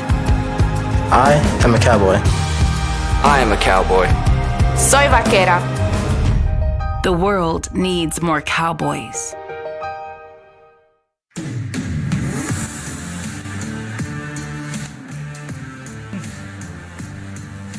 Bottom 4 we go, 7-0. Gillette still leads. Christian, Ward, Ross, Frank, and Brady Hall due up here in the bottom of the 4th inning. First pitch misses down low, ball 1 to Wood. Wood 0 for 1, grounded out to short his first time up as Riley Schilling continues on here into the 4th inning with a big lead, and I'm sure that he will stay there until ad nauseum here with that 7-run lead. Next pitch again misses down in ball 2, 2-0. Swung on and misses. He chases a pitch up in the zone, and the count goes to 2-1. Yeah, it's that fastball on the inside corner. It's at about the shoulder level. It's so hard to lay off of because it's close to your eye line, and man, it looks so good coming in. 2-1 pitch over on the outside corner at the knees, and then evens the count at 2s. And it kind of goes all the way to the opposite side diagonally of the zone, down and away with the fastball dotted on the outer black. Now the 2-2 pitch. Little roller foul over on the third base side, and it'll stay at 2-2. It's a great job there by Wood. Just get a piece of that breaking ball. Stays alive, see another pitch.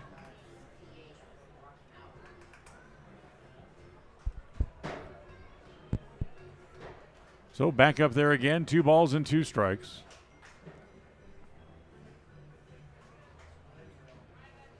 Leading off here in the bottom of the 4th. 2-2 pitch is high again, runs the count full, 3-2. And that breaking ball, if you're going to get a strike 3 call here from the home plate umpire, is that breaking ball's got to break lower into the zone, as we've seen throughout the day, not getting the top of the zone breaking ball call. 3-2 pitch, big chopper towards second. Hacker has it, flips it over to first in time for the first out. It's a great job there by Hecker, charging the ball, fielding and firing on the run. Sometimes tendency is to just pull that throw, but instead he takes his time while moving. And that's something that I feel like has been practiced a lot more by kids as they get older, is throwing on the run. It used to be you never practiced that. You just had it in you. They practice it a lot more now. Yeah, so the ball going to be lined in toward right center field, and it's going to get down. However, Drewby comes over to cut it off, and he's able to hold Frank to a long single. And, you know, that's one of those plays that defensively, that's a real great defensive play. Holding that ball that's in the right center field gap, holding that hitter to a single. Underrated defensive play there by Drewb. As you know, he can't hold that runner there. It's a runner in scoring position. And we talked about the avalanche effect of runs. Once you break the barrier, it could lead to a lot more. Great job by Drube. Just the second hit of the game for Rocky Mountain. 1 out, 1 on. And here is the shortstop, Brady Hall. Breaking ball, misses outside, ball 1. 1 ball with no strikes. It's a good take right there from Hall. That's a first pitch breaking ball. Trying to get him to swing over the top of it. Lays off.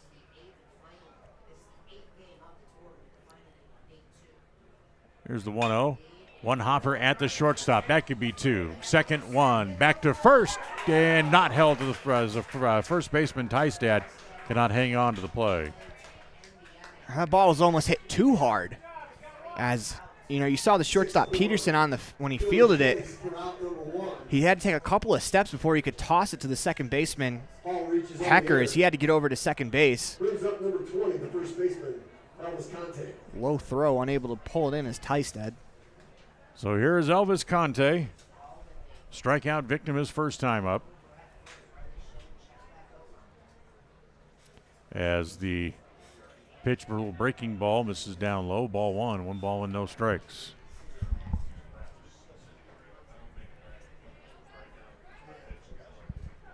Michael Lorenzen made his debut today as a Philadelphia Philly. Scattered 6 hits, struck out 5, and picked up the win against Miami. Ah. I knew you'd want to hear that. Yeah, no, I'm happy for him. He had glowing things to say about Detroit leaving. And, you know, on a 1-year contract and a rebuilding team, it's a good move to allow him to go and try to earn more money in the postseason. Pitch home to Elvis is over for a strike, and it's 1-1. Of course, Lorenzen, one of 2 trade targets that the Tigers had in their pitching rotation. One of them was traded, Eduardo Rodriguez, nixed the trade to the LA Dodgers. Yeah, and he came out today and he said why. As that's a ground ball up the middle, near the bags. He'll step on second going as he runs past it. Will Peterson gets the force out, and the inning is over. We'll talk more about that when we come back. No runs, 1 hit, 1 left. We're done with 4. After 4 complete, it's Gillette 7, Rocky Mountain nothing on this broadcast of the AA Rocky Mountain Northwest, I should say, Region Baseball Championships, brought to you by Signature Real Estate Group here in Gillette on mylocalradio.com.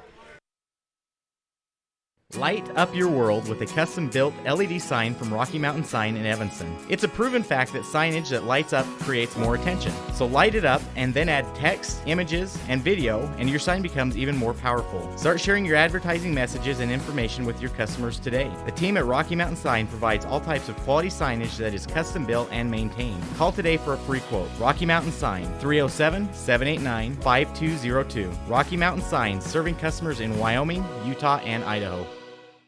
Do you want to further your education? Are you thinking of attending college? You can start now here in Evanston. Western Evanston Outreach provides students with a low-cost alternative to leaving town. Western offers a variety of degrees including nursing, BAS, and our brand new cybersecurity. Also offering a variety of certificate programs that can be completed all right here in Evanston. Western Evanston Outreach, we are your local community college.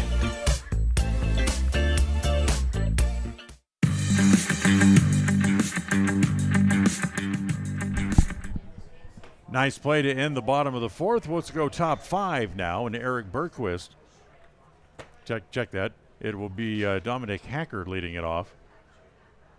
As Hacker hits a ground ball to his shortstop. Hall has it, throws across in time for the out. Hacker retired 6-3 for the putout. Nice play there by Hall. Routine. So Edwin Rodriguez, as you mentioned, Aaron, came out and why he vetoed the trade to the Dodgers as part of his 10-team no-trade clause that he had in his contract. And he said today that he nixed the trade because it just wasn't going to be in the best interest of he and his family. As a little looper to toward right field. However, there's what the right fielder Bergquist hangs out, and he puts that away for the second out. Which, you know, it's in his contract. He's earned that right, and I completely understand. He seems like he wants to stay, I know Detroit's Midwest, but closer to the East Coast.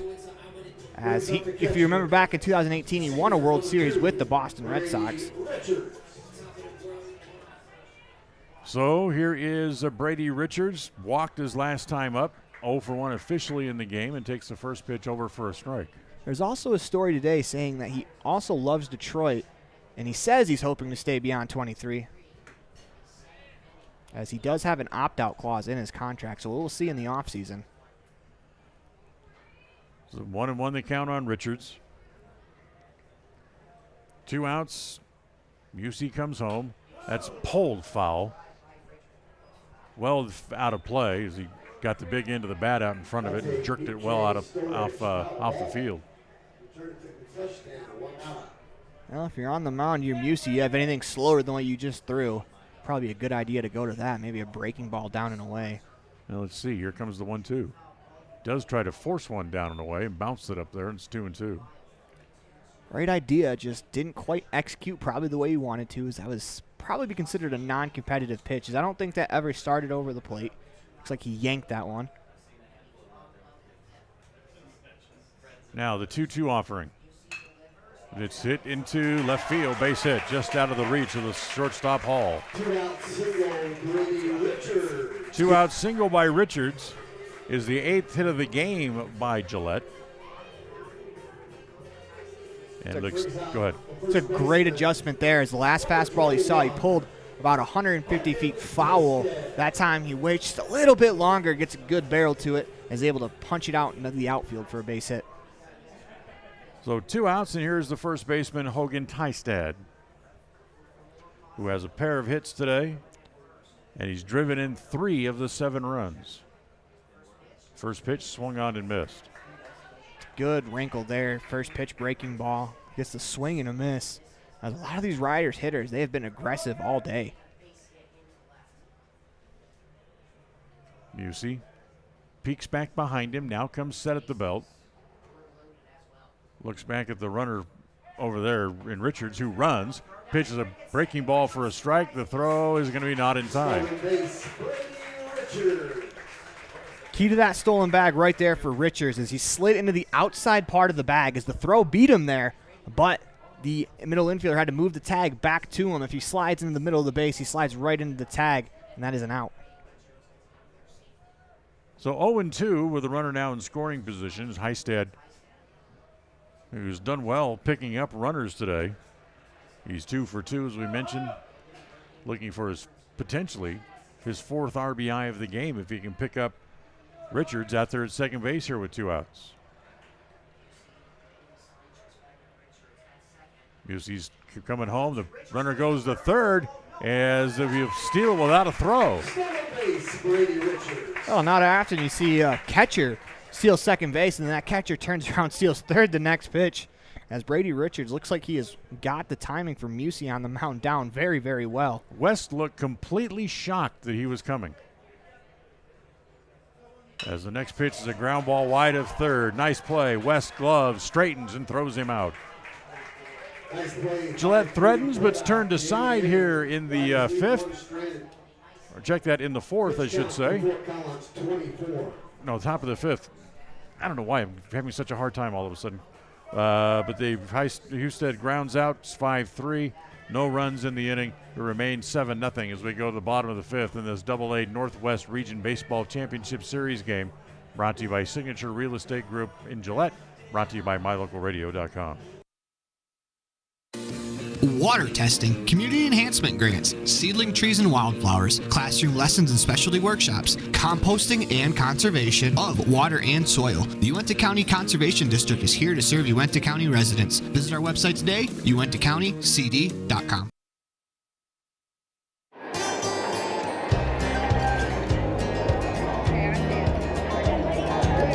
I buckle up because there's been too many fatalities around our house where somebody would have survived if they'd been wearing their seatbelt. I definitely wear my seatbelt to keep him safe. I wear it just for safety. I buckle up because my mom makes me. I buckle up to set a good example for my kids and to make sure they stay safe. Getting home safe to my family. I buckle up because it keeps me safe. Go Pokes, buckle up! Buckle up for life, Wyoming.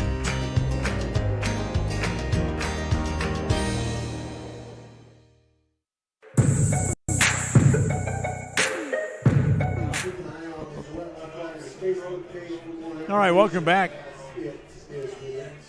As we go to the bottom of inning number 5, 7-0 Gillette, as the Rocky Mountain Lobos have been held to just 2 hits in the game, as Eric Bergquist leads off here in the bottom of the 5th and takes the first pitch outside, ball 1. Riley Schilling has been on the beam through the first 4, allowing just the 2 hits. Ball hit in the air, lazy fly ball to right, as he lost it. As he dropped the ball, but Bergquist goes to second, and will we get there? He thought about going to third, but the Loftus just had lost the ball. Yeah, that's a tough break as Schilling makes a great pitch. It gets hit a lazy fly ball you'd expect to be put away, and don't know what happened out there. It's tough to really see where the sun positioning is, but there are a lot of clouds in the sky. First error of the game charged against Rocky Mountain. And now Eric Jacobson due up, who singled his only other time at the plate here in this game today. Brings up the left fielder, number 3, Eric Jacobson. Eric Jacobson, the left fielder.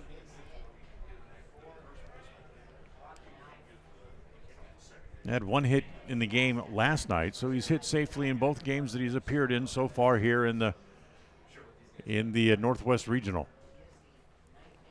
As the breaking ball over for a strike, and it's 0-1. If you're on the mound in Schilling, you know that happened. You can't change it. But if you got to focus on these next 3 batters. If you can get these next 3 batters 1, 2, 3, regardless if that run scores, it'll be a successful inning getting out of the jam. Yeah, take it as the challenge to see if you can just post another 0. As a breaking ball over again, and it's 0-2. He's off to a great start after that nasty bender. Finds the zone at the knees.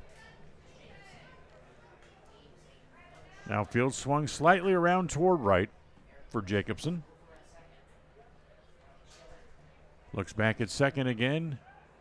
Down as the dancing around, and the throw goes off the second baseman's glove. Bergquist up, and he's headed for third as he dives in there safely. As we'll check that out on the My Local Rodeo replay. As Schilling tried that inside move, quick spin, got away. As we're getting official word on who they'll charge the error to. But great job by Schilling, though. He could have pouted after throwing it away. Instead, he goes and backs up third base, saves a run. Error is going to go to the second baseman, Hacker, as breaking ball just missed, and it's now 1-2. So 2 errors in the inning.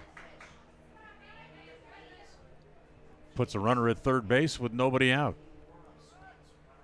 Schilling ready. Here comes the 1-2 to Jacobson. Rolled foul as he stays alive. Good piece as Jacobson got just enough of that baseball to tip it away. So just able to hit it off the end of the bat. Jacobson stays alive. Bergquist at third. Got there thanks to 3 bases worth of errors. As the next pitch again is up high, and it evens the count at 2 balls and 2 strikes. So a 2-base error against the right fielder, and then a error against the second baseman. As again the pitch hit foul back into the screen, and without any of his doing, Schilling danger of losing his shutout here with a runner at third and nobody out here in the bottom of the 5th. Well, sometimes in a complete game shutout, a pitcher has that inning where he really has to battle to save that run. This could be it. 2-2. Breaking ball again stays high. Schilling has a tendency on that breaking ball to leave it a little bit high, not finish completely through the ball.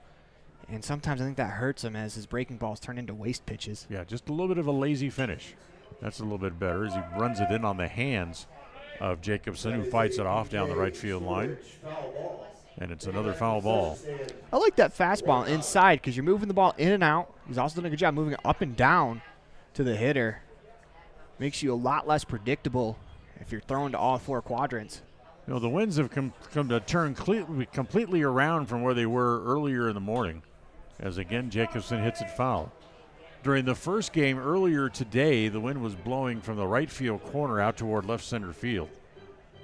Then later on, during the Pocatello game, it started to blow straight out from home plate out to center field.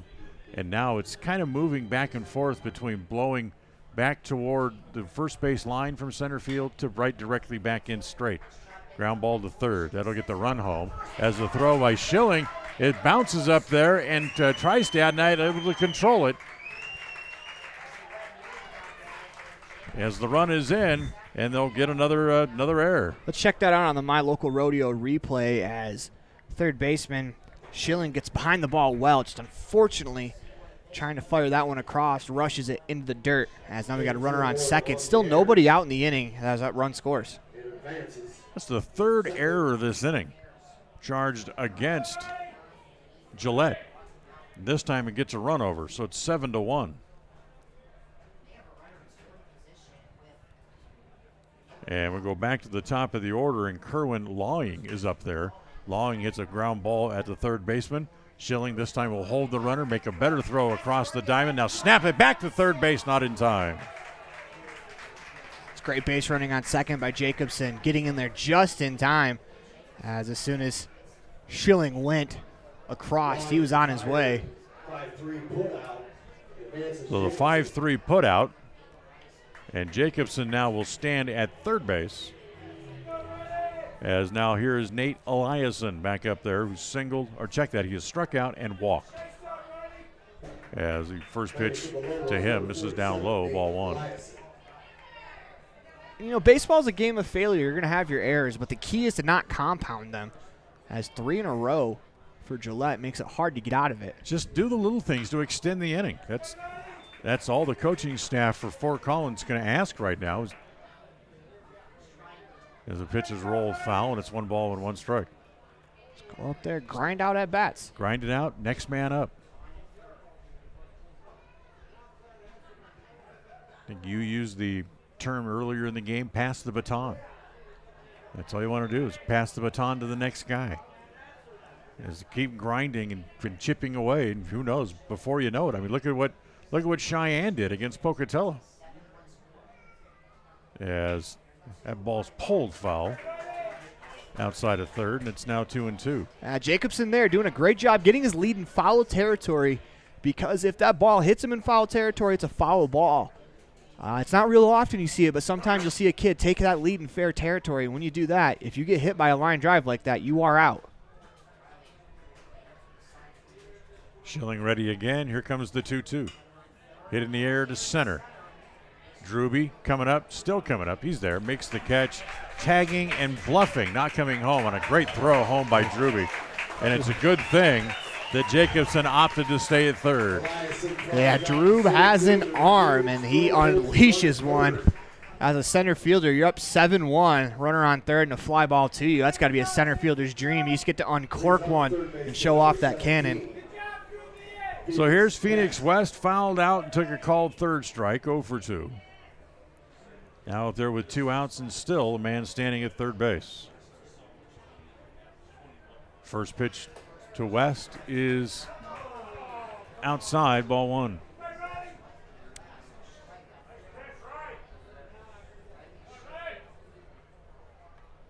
Schilling again comes home. The 1-0 offer is outside again, ball 2.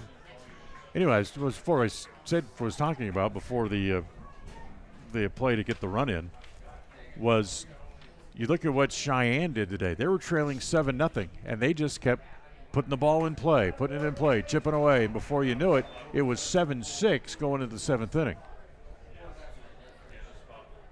That's all you can do. I mean, there's no reason thinking about what could have been in that first inning if you make a few plays. You just got to move on.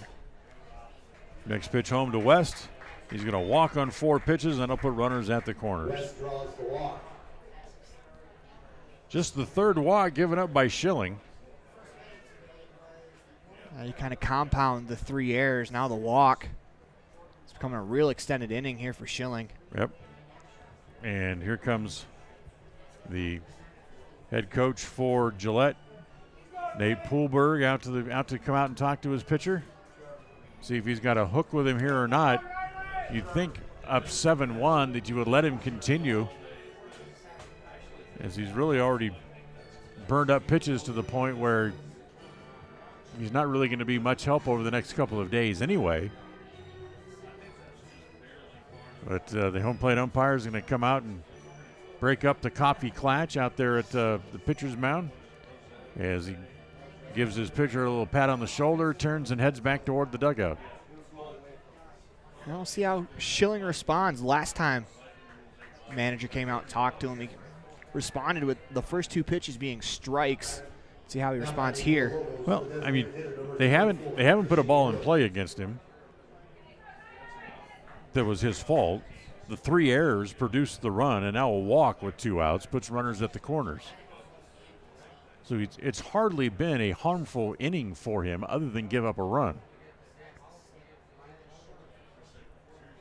So here's Christian Ward, and Ward takes the first pitch over for a strike, and it's 0-1. Much like last time with the mound visit, he goes with that breaking ball right off the bat. That allows him to really have to focus on his mechanics, as he does there. Great job. Ward is 0 for 2. He's hit a couple of balls on the ground in the infield and been thrown out both times. The 0-1 pitch over for a strike, and it's 0-2. And, you know, after the 3 errors, you still got to trust your defense if you're Schilling. You try to do this by yourself and strike everyone out because of a couple of booted balls. You're going to get yourself into danger, so you still got to trust your defense. There's still a very solid defense behind you. The 0-2. Big chopper to Ward, third foul. As you foul ball, and everybody will come back.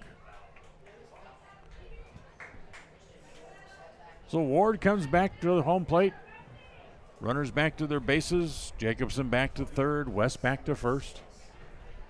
As the wind now is pretty much settled into a constant pattern blowing right straight in. Not that I'm complaining. It feels very nice. Cool breeze.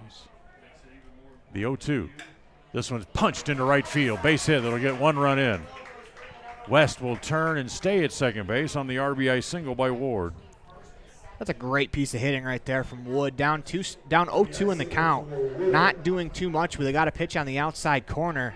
Was able to punch it into right field for an opposite field single RBI. So the first hit of the inning produces a run and make it 7-2.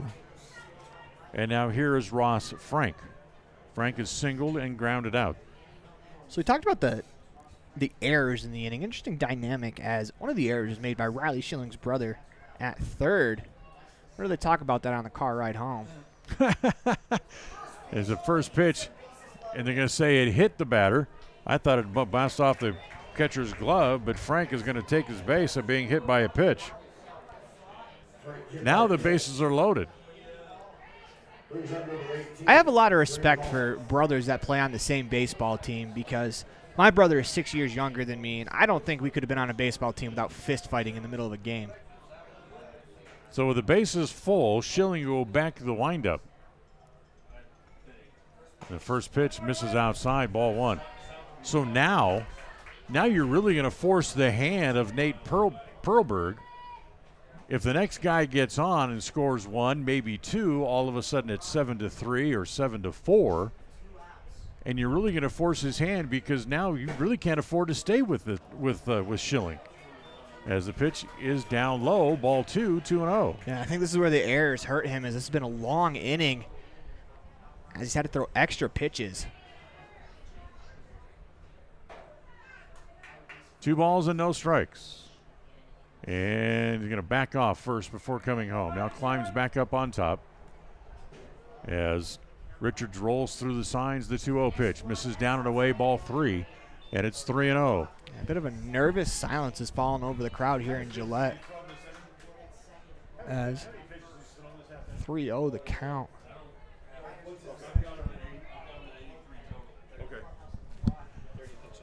So he's thrown 30 pitches in the inning, as the 3-0 offering over for a strike.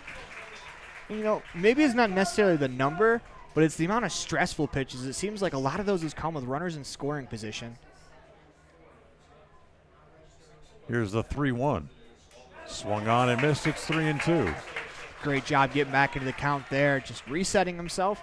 Sometimes a 3-0 count for a pitcher, you're allowed to groove that fastball right down the middle, and it helps you keyhole your mechanics. So 3-2. The count on Hall. Here's the pitch home. The runners go, and it's ball 4. Makes it 7-3 as it walks home a run. His 4th walk that he has given up. That's the 8th batter to come to the plate in the inning. They've scored 3 times on just 1 hit. Here's Elvis Conte, who's 0 for 2, and the first pitch to Elvis.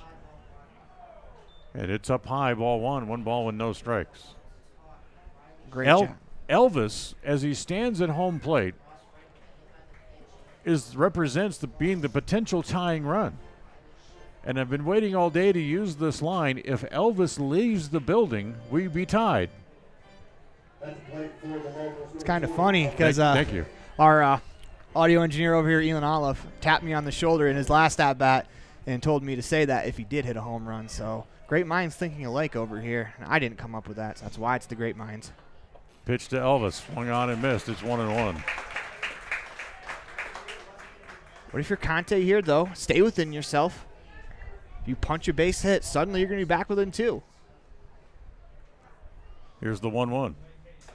Breaking ball over for a strike. It's 1-2.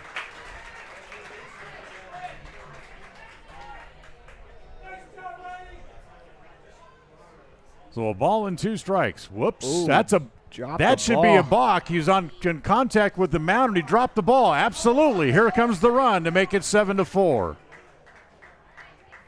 Oh, it's just a tough break. He's standing on the rubber and dropped the ball. That's a balk. Everybody moves up 90 feet. Well, now if you're Elvis, you stay within yourself. Now the game's within 1. So runners at second and third now. As the next pitch is a called 3rd strike to end the inning. Elvis, you don't have to go home, but you can't stay there. 4 runs home in the inning. We'll go to the 6th after 5. Gillette leads 7-4 on this AA Northwest Region Baseball broadcast, brought to you by Signature Real Estate Group here in Gillette on MyLocalRadio.com. Red Devil pride runs deep with the team at Callis Automotive. Today's students are tomorrow's leaders. You'll always find quality products at fair prices at Callis Automotive. We're proud to serve our customers, our community, and our Evanston Red Devils. Stop in today. Callis Automotive, your local Napa dealer. Business cards are a powerful and inexpensive way to promote the goods and services you offer. You can design your own cards or have the professionals at Westar Printing design your business cards. Now with same day and next day turnaround on all business card printing, you don't have to wait. Get your business cards today. Professional quality, inexpensive prices, and quick turnaround. Visit Westar Printing, 243 7th Street in Evanston, across from the library. Westar Printing, 307-789-5202.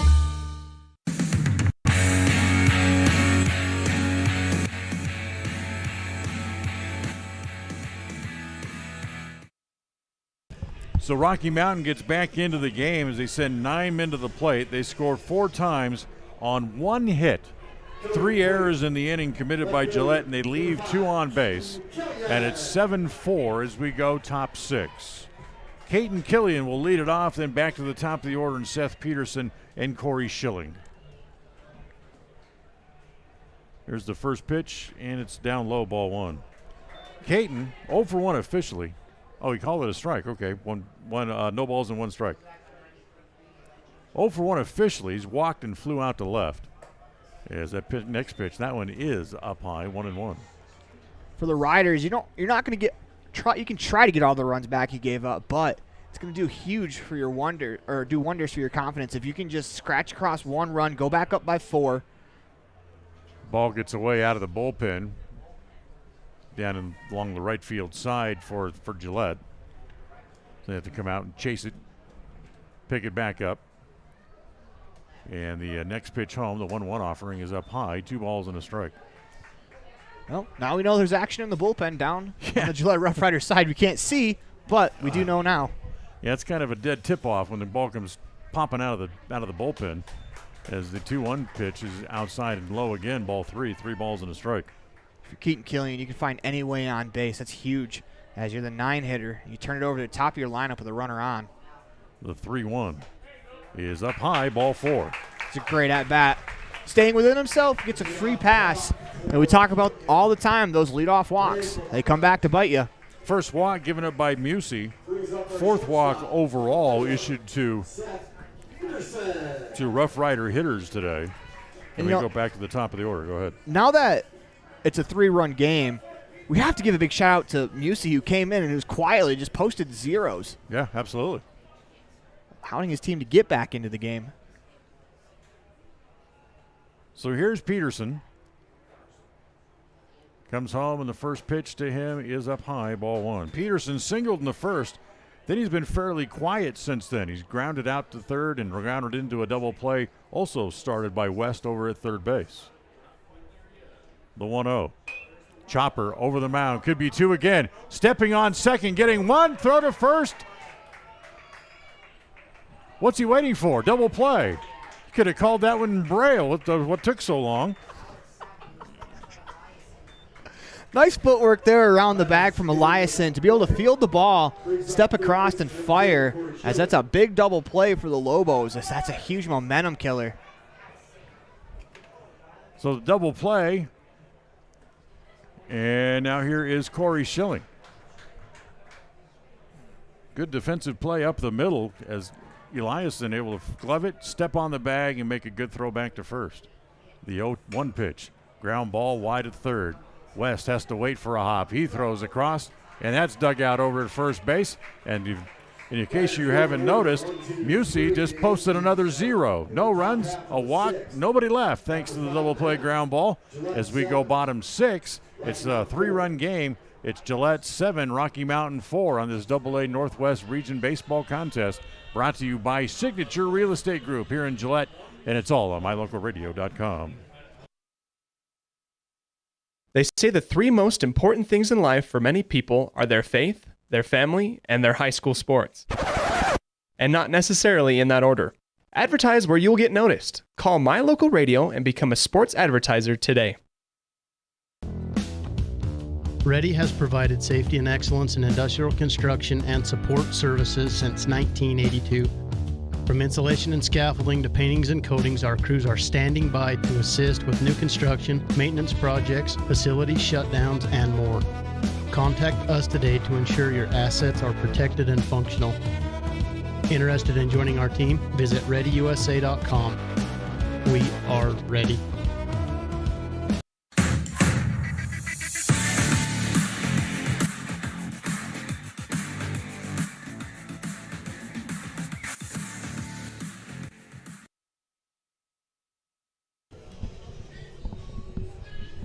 Changes as we go to the bottom of the 6th inning for Gillette, as Riley Schilling, the pitcher, will be lifted, and he'll go over and play first base as Tystad comes out, and the new pitcher coming in out of the bullpen is the right-hander Kelby Foss.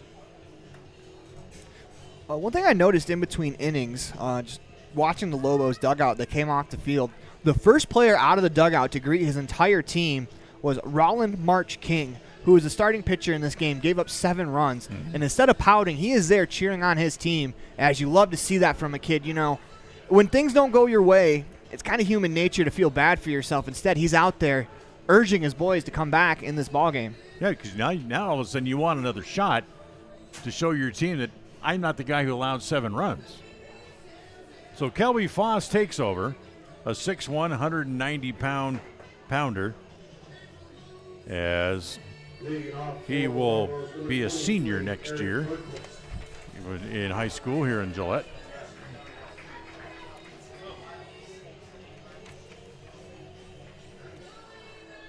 And leading off here as we go to the bottom of inning number 6, it'll be right where we started last inning for Rocky Mountain. Eric Berquist, Eric Jacobson, then back to the top of the order, and Kerwin Larwig, as they sent all 9 men to the plate when they posted 4 runs last inning. Foss ready, here he comes. The first pitch to Berquist is slap foul over on the first base side, giving chase but not be able to catch up to it as it ends up over on the roof over by the dugout, over by the bullpen area. For the Lobos, don't want to leave it all up to the 7th inning. See if you can scratch across 1 or 2 runs maybe. Of course, when you start talking about errors last inning, it all started with a ball hit by Bergquist. It was a simple fly ball to Loftus that he dropped. And Bergquist was at second base before he could get it back in.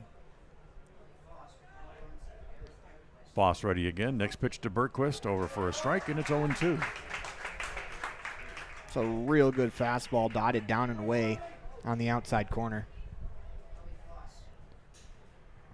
So Foss jumps out ahead of Bergquist, no balls and 2 strikes. And the next pitch home to Bergquist, chases it in the dirt, dropped by the catcher to record the out at first base, which they do, as throwing back into the sun, and the new first baseman Schilling just about got that ball right in the mush as he had to just battle to catch it. Yeah, it looks like the sun is peeking through the clouds. It's behind us. It's making the playing surface a little harder to see. The tough field right now is for the center fielder, Drewby, because he's looking right back into it. So here's Eric Jacobson, reached on an error and singled, 1 for 1 in the game. He's also scored a run. And the pitch home to Jacobson, nice pitch from Foss, and it's 0-1. Yeah, Foss has come in, looked sharp so far. Jacobson 2 for 5 overall in the tournament. As the next pitch again is hit foul, and again Foss jumps out ahead of the batter. No balls and 2 strikes. Now, this is a great place to be as a pitcher. Every pitch that you throw in every location is on the table. But ahead 3 runs, 0-2. You probably don't want to give anything too good to hit. His last 0-2 pitch was a really, really good one. Richard slides to the outside, and here's the pitch. It's high. 1 ball and 2 strikes. You know, I don't mind that, just for the thought of giving up a base hit on 0-2 is kind of sickening, but kind of want to finish that a little bit lower, closer to the shoulder, see if you can entice a swing. So Foss ready again. Once again, Richard slides outside, and this ball's hit up the middle. Gobbled up there by Peterson. Straightens and throws him out. As we're going to take a look at that on the My Local Rodeo replay. It's Peterson very smooth on the ground ball. Hit just inside the third base side of the second base bag.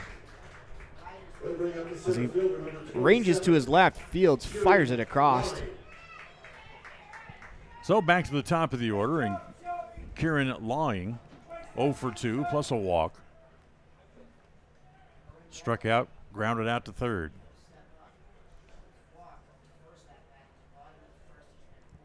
Foss comes home. That first pitch misses down low, ball 1.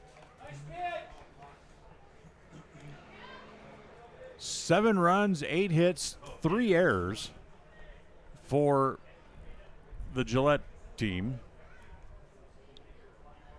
4 runs, 3 hits, 4 errors for Rocky Mountain. So this has not been a very clean game, to say the least, with 7 errors overall between the 2 teams. And throw in a couple of balks and a legal pitch. Yeah. We've seen a little bit of everything here this afternoon. Here's the 2-0 pitch on the corner for a strike. It's 2-1 to Lawing. That is a great 2-0 pitch. That is a spot where it's real tough to do a lot of damage. Down and away on the outer black. Both these teams will play tomorrow, as this is a winner's bracket game in a double elimination tournament. The 2-1. This is down low, and it's 3 balls and a strike. Now if you're Foss, you don't want to walk Lawing, as he is the leadoff hitter. That'd bring up the heart of the order with the possibility of batting with the run on. The loser of this game will take on Portland tomorrow. The winner gets Pocatello, the 3-1. Ground ball to third. Nice play there as Schilling stumbles to get back to his feet and straightens and throws him out.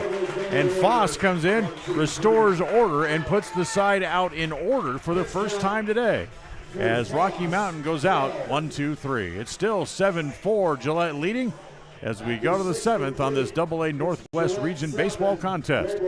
Brought to you by Signature Real Estate Group of Gillette, brought to you on mylocalradio.com. Freeway Tire offers a nationwide service protection plan that covers service parts and labor on select systems, keeping your vehicle on the road. Plus, it includes coverage for towing, lockout service, flat tire changing, fuel, oil, and water delivery service, and jump starts. Knowing that your vehicle is covered at over 50,000 dealer locations nationwide provides that peace of mind wherever you are. Get the details. Visit Freeway Tire and ask about the service protection plan. Freeway Tire, 217 Bear River Drive, Evanston.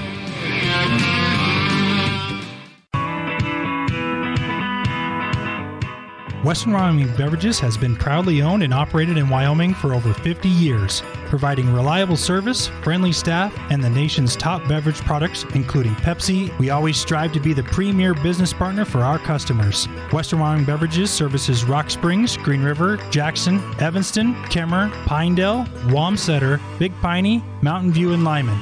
Go Red Devils!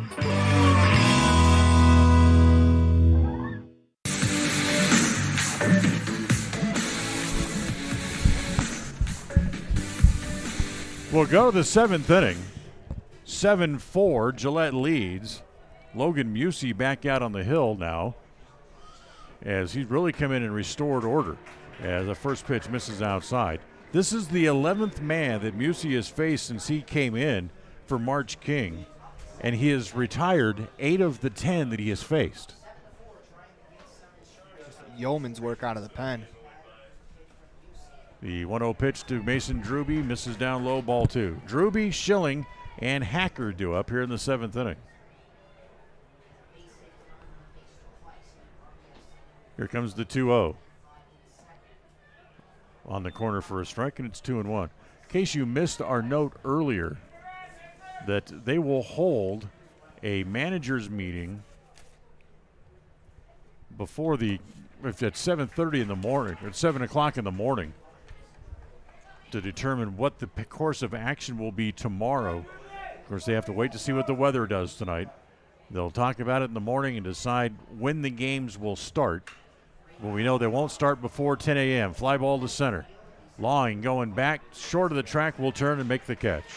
You know, just kind of how Musey has gone about his business, as, you know, inducing weak contact, letting his defense play behind him, as the defense hasn't made the errors behind him. They were behind March King, but trusting his defense and getting outs is really what Musey has done. Hasn't really been overpowering.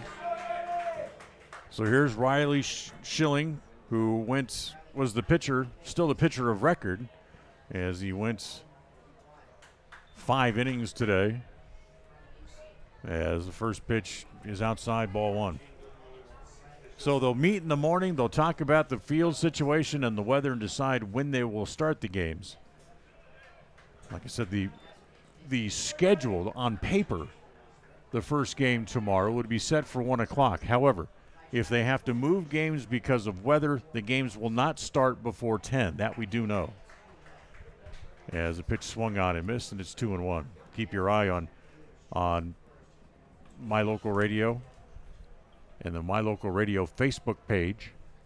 That's the My Local Radio Evanston Facebook page. We'll have the information there as soon as we get it from the tournament folks and be able to pass it along to you. The 2-1 pitch. That misses down low. It's ball 3. 3 balls and a strike. Schilling at the plate. Just trying to grind out at bat, see if they can tack on an extra run. Look out. Pitches inside, ball 4. And Schilling will take a base. Schilling draws the walk. So we go down to first base with 1 out here in the top of the 7th inning. And now here's Dominic Hacker, who's 2 for 3 with a couple of RBIs, and he's scored twice. See, they try to get Schilling on the move, whether it be a hit and run, stolen base attempt. Try to get the runner going. Try to manufacture some offenses. They haven't scored since the 3rd. First pitch to Hacker, fastball for a strike. Hacker 2 for 3 today, 1 for 3 yesterday. So he's hitting an even 500 in 2 games. He's 3 for 6 as he stands at home plate. As the pitch home from Musey. Sliced along the right field side, but it's going to be out of play and foul. As Conte tried to give chase but couldn't quite catch up to it. think that's the right approach there from Hecker, trying to go to the right side with that runner on first base. You know, team at bat, move that runner to second base, give yourself a scoring opportunity before you head to the bottom of the 7th. Yep. Conti holding the bag. That leaves a lot of wide open space over there on the right side. Busey, breaking pitch, fouled away. A bit of an emergency hack there. Was able to get the bat to the ball, foul it off, live to fight another pitch, see if you can get something better to hit. And this is where, as a pitcher, you have to be able to throw strikes on the inside corner. You may not want to, you may not trust yourself, but you have to be able to do it. As the pitch hit in the air, popped up. Second baseman Eliason in foul ground makes the catch. It's a good play there by Eliason as he comes over from his second base spot. He'll check it out on the My Local Rodeo replay. Comes all the way over from his second base spot. You can see on the narrow cam just how far he had to run as he calls off his first baseman. You know, you'd prefer the first baseman to take that ball, but if he can get there with the speed that Eliason has, he has the better angle to catch that. So here's Kason Loftus. And the situation basically remains the same. Runner at first being held there by Conti as they go to first base. Back to the bag now with 2 outs. And if you're Busey, you're trying to get the ball in on the hands here of Loftus. You don't want to throw a pitch away that he can hit toward right field. But just hit a little dribbler and hit it through the hole as he tries to steer that pitch over that way. He hits it foul, and it's 0-1. And with the amount of players that stand right on top of that plate, if you can't go inside, you know, you're almost eliminating half the plate. And that makes it so much easier as a hitter to cover everything. If you can't throw it inside and they can just look outside all day, much easier to hit. Loftus turns on one, pulls it down the line, but it's going to drop foul. And it's 0-2. Yeah, that was a good inside pitch there from Busey as he threw it so far inside that Loftus wasn't able to get all the way or get around it in time to keep it fair. Now that kind of reopens that outside corner back up. Now Busey's 0-2. Tried to get him to chase one outside off the plate, wouldn't do it, and it's 1 ball and 2 strikes. It's a good stop there by Frank behind the plate. You know, you don't want to allow that run to just waltz into second base because the ball got by you as a catcher. As, you know, like we said, he's had a long 2 days. Pitched yesterday, is catching now. He's been a warrior behind the plate all day. Now Busey's 1-2 pitch on the way home. Chopper back toward Busey. He's going to get out of the inning. Throw the ball to first in time, out number 3. No runs, no hits, a walk, and 1 left. Final hacks coming up here for Rocky Mountain as we go to the bottom of the 7th. It is Gillette 7, Rocky Mountain 4 on this AA Northwest Region Baseball broadcast, brought to you by Signature Real Estate Group here in Gillette, and it's all right here on mylocalradio.com. Water testing, community enhancement grants, seedling trees and wildflowers, classroom lessons and specialty workshops, composting and conservation of water and soil. The Uintah County Conservation District is here to serve Uintah County residents. Visit our website today, uintahcountycd.com.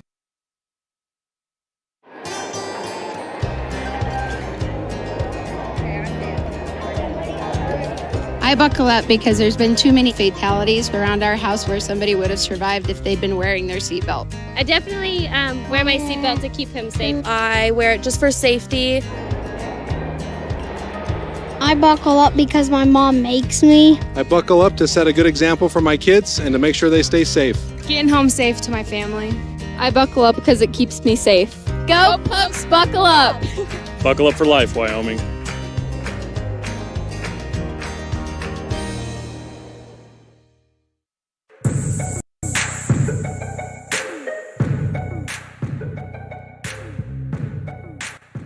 We've reached the bottom of the 7th inning. Rocky Mountain trails by 3, 7-4. And they'll send up the 2, 3, and 4 hitters, Eliason, West, and Wood, here against KB Foss. And they need to get base runners as they trail by 3. Foss came in bottom of the 6th, got the job done, put a 0 up on the board. Looking to do so here, as I believe he would earn himself a save if he can complete the win.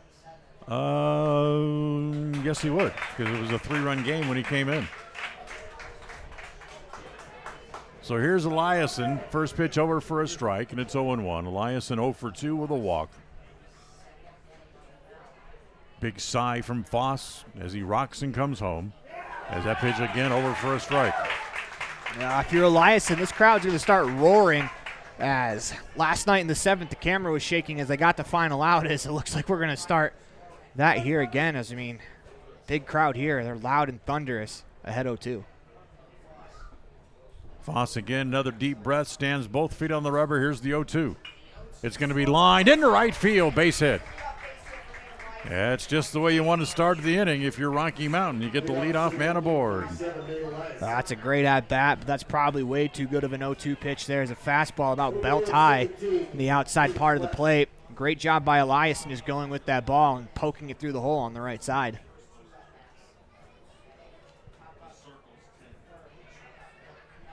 So here is Phoenix West, who walked his last time up. As pitch to West is up high, ball one. 1 ball and no strikes. And he overthrew that one a bit. Did not get on top. As even your fastball, we talk about getting on top of the curveball. You have to get on top of the fastball as well. If you stay underneath it, you're going to miss high.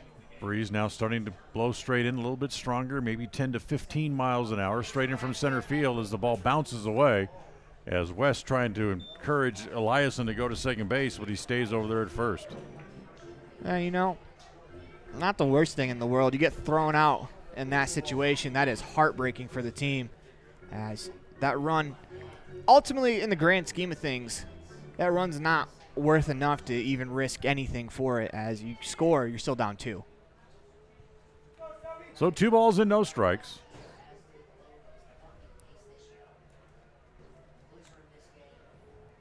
Short lead over at first for Eliason. Foss, full turn, looks over there at him, now sets at the belt. As that's going to be, that's whacked into right center field, and that's going to get down for a hit. Druby gets it back in. There'll be runners at the corners and nobody out. Don't look now. The man representing the tying run is going to stop to the plate. So here's Christian Wood. Just as you said, Aaron, he represents the tying run. Still nobody out. Back-to-back hits. As here once again comes Nate Perlberg back out to the mound. And his first 3 or 4 steps out of the dugout were looking down toward the bullpen. As nope, we're going to have a pitching change right here. So they're going to turn it over as Foss will leave, and we'll take a timeout, and we'll come back and tell you who the new pitcher is here for Gillette, and we'll do that right after this timeout. Do something good for yourself. Give your home a new look. At Kazine's Furniture in Evanston, their friendly staff will help you make your home a peaceful and beautiful place to be. Comfortable furniture, appliances, artwork, lighting, and accessories work together to create an enjoyable and inviting atmosphere in your home. Make your living and sleeping space a wonderful place to be. With brands like Serta, Ashley, GE, and more, visit Kazine's Furniture at 941 Front Street in Evanston. Dad, I heard that human eyes can distinguish between 1 to 10 million different colors. Is that true? That is true. The human eye is amazing. We use our eyes not only to work and learn, but also to simply enjoy the beauty that surrounds us. At Uinta Eye and Vision, we care about each individual's eye health needs. Whether a person is looking for computer glasses, polarized sunglasses to assist in outdoor hobbies, contact lenses, or has general eye health needs, we are here to listen to our patients' thoughts and concerns to help them enjoy their amazing eyes. Call today to schedule an appointment. 789-3937.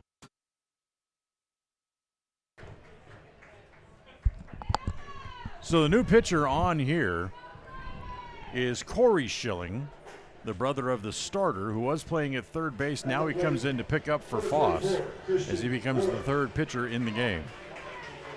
Christian Wood will be the first batter he faces with runners at the corners and nobody out. So here is Wood. And the first pitch home is swung on and missed. Good fastball just off the edge, but he got Wood to chase it. Wood, 1 for 3, grounded out twice and singled and scored a run his last time up. The 1-0. Fastball is high, 1-1. There's a conversation to be had with that runner at first. You want to stay out of the double play, but you don't really want to risk getting a runner thrown out on the base paths. As the 1-1 pitch, ground ball up the middle, could be 2. Steps on the bag, does Peterson, throw to first on a bounce, in time, double play. And that is just what the doctor ordered on the My Local Rodeo replay. Ground ball back up the middle. Peterson picks it, steps on the bag, fires across. A fantastic pick over there by Riley Schilling. You know, it's a great play to help try to preserve his win as he is in line for the win. Run does come across the score, but that clears the bases and 2 outs. So the runner's in as Eliason comes home. That makes it 7-5, but the bases are empty. As here is Ross French. And the first pitch is up high, ball 1. 1 ball and no strikes. Not out of the woods yet for Schilling. Not out of the woods yet, but certainly you can see the skyline from the city as that pitch is over for a strike, and it's a ball and a strike. Frank has been on base a couple of times, singled and was hit by a pitch. He's 1 for 2 overall and hits that pitch foul, 1-2. So now all of a sudden, Gillette, the Roughriders are 1 strike away from moving on to face Pocatello tomorrow.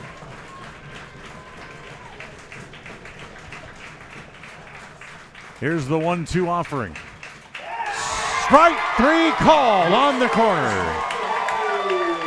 As we have that fastball on the My Local Rodeo replay, as a perfectly painted fastball on the outside corner sends Gillette to the winner's bracket tomorrow to face Pocatello.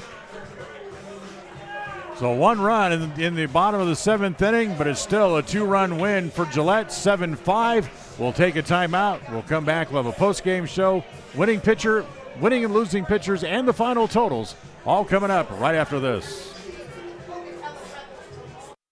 Do something good for yourself. Give your home a new look. At Kazin's Furniture in Evanston, their friendly staff will help you make your home a peaceful and beautiful place to be. Comfortable furniture, appliances, artwork, lighting, and accessories work together to create an enjoyable and inviting atmosphere in your home. Make your living and sleeping space a wonderful place to be. With brands like Serta, Ashley, GE, and more, visit Kazin's Furniture at 941 Front Street in Evanston.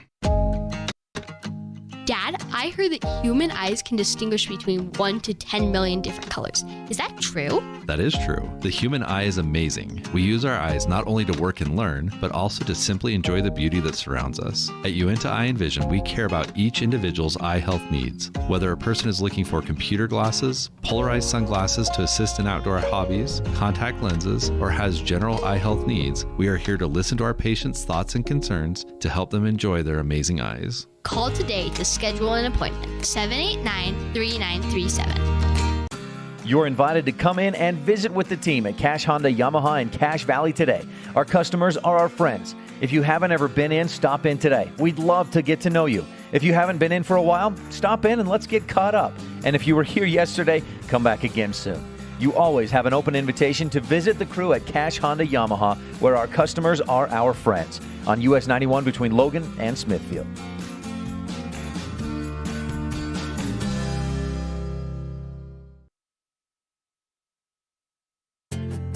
From one corner of the state to the other, over 82% of Wyomingites wear their seatbelts. And to the 18% who don't, we say, let's buckle up for life, Wyoming. Get a degree or certification. Earn your high school GED. Get job skills. Become CPR certified. Or use our free 3D printers and tools. These are just a few of the opportunities available at Uinta BOCES number 1. Call 307-789-5742 to learn more.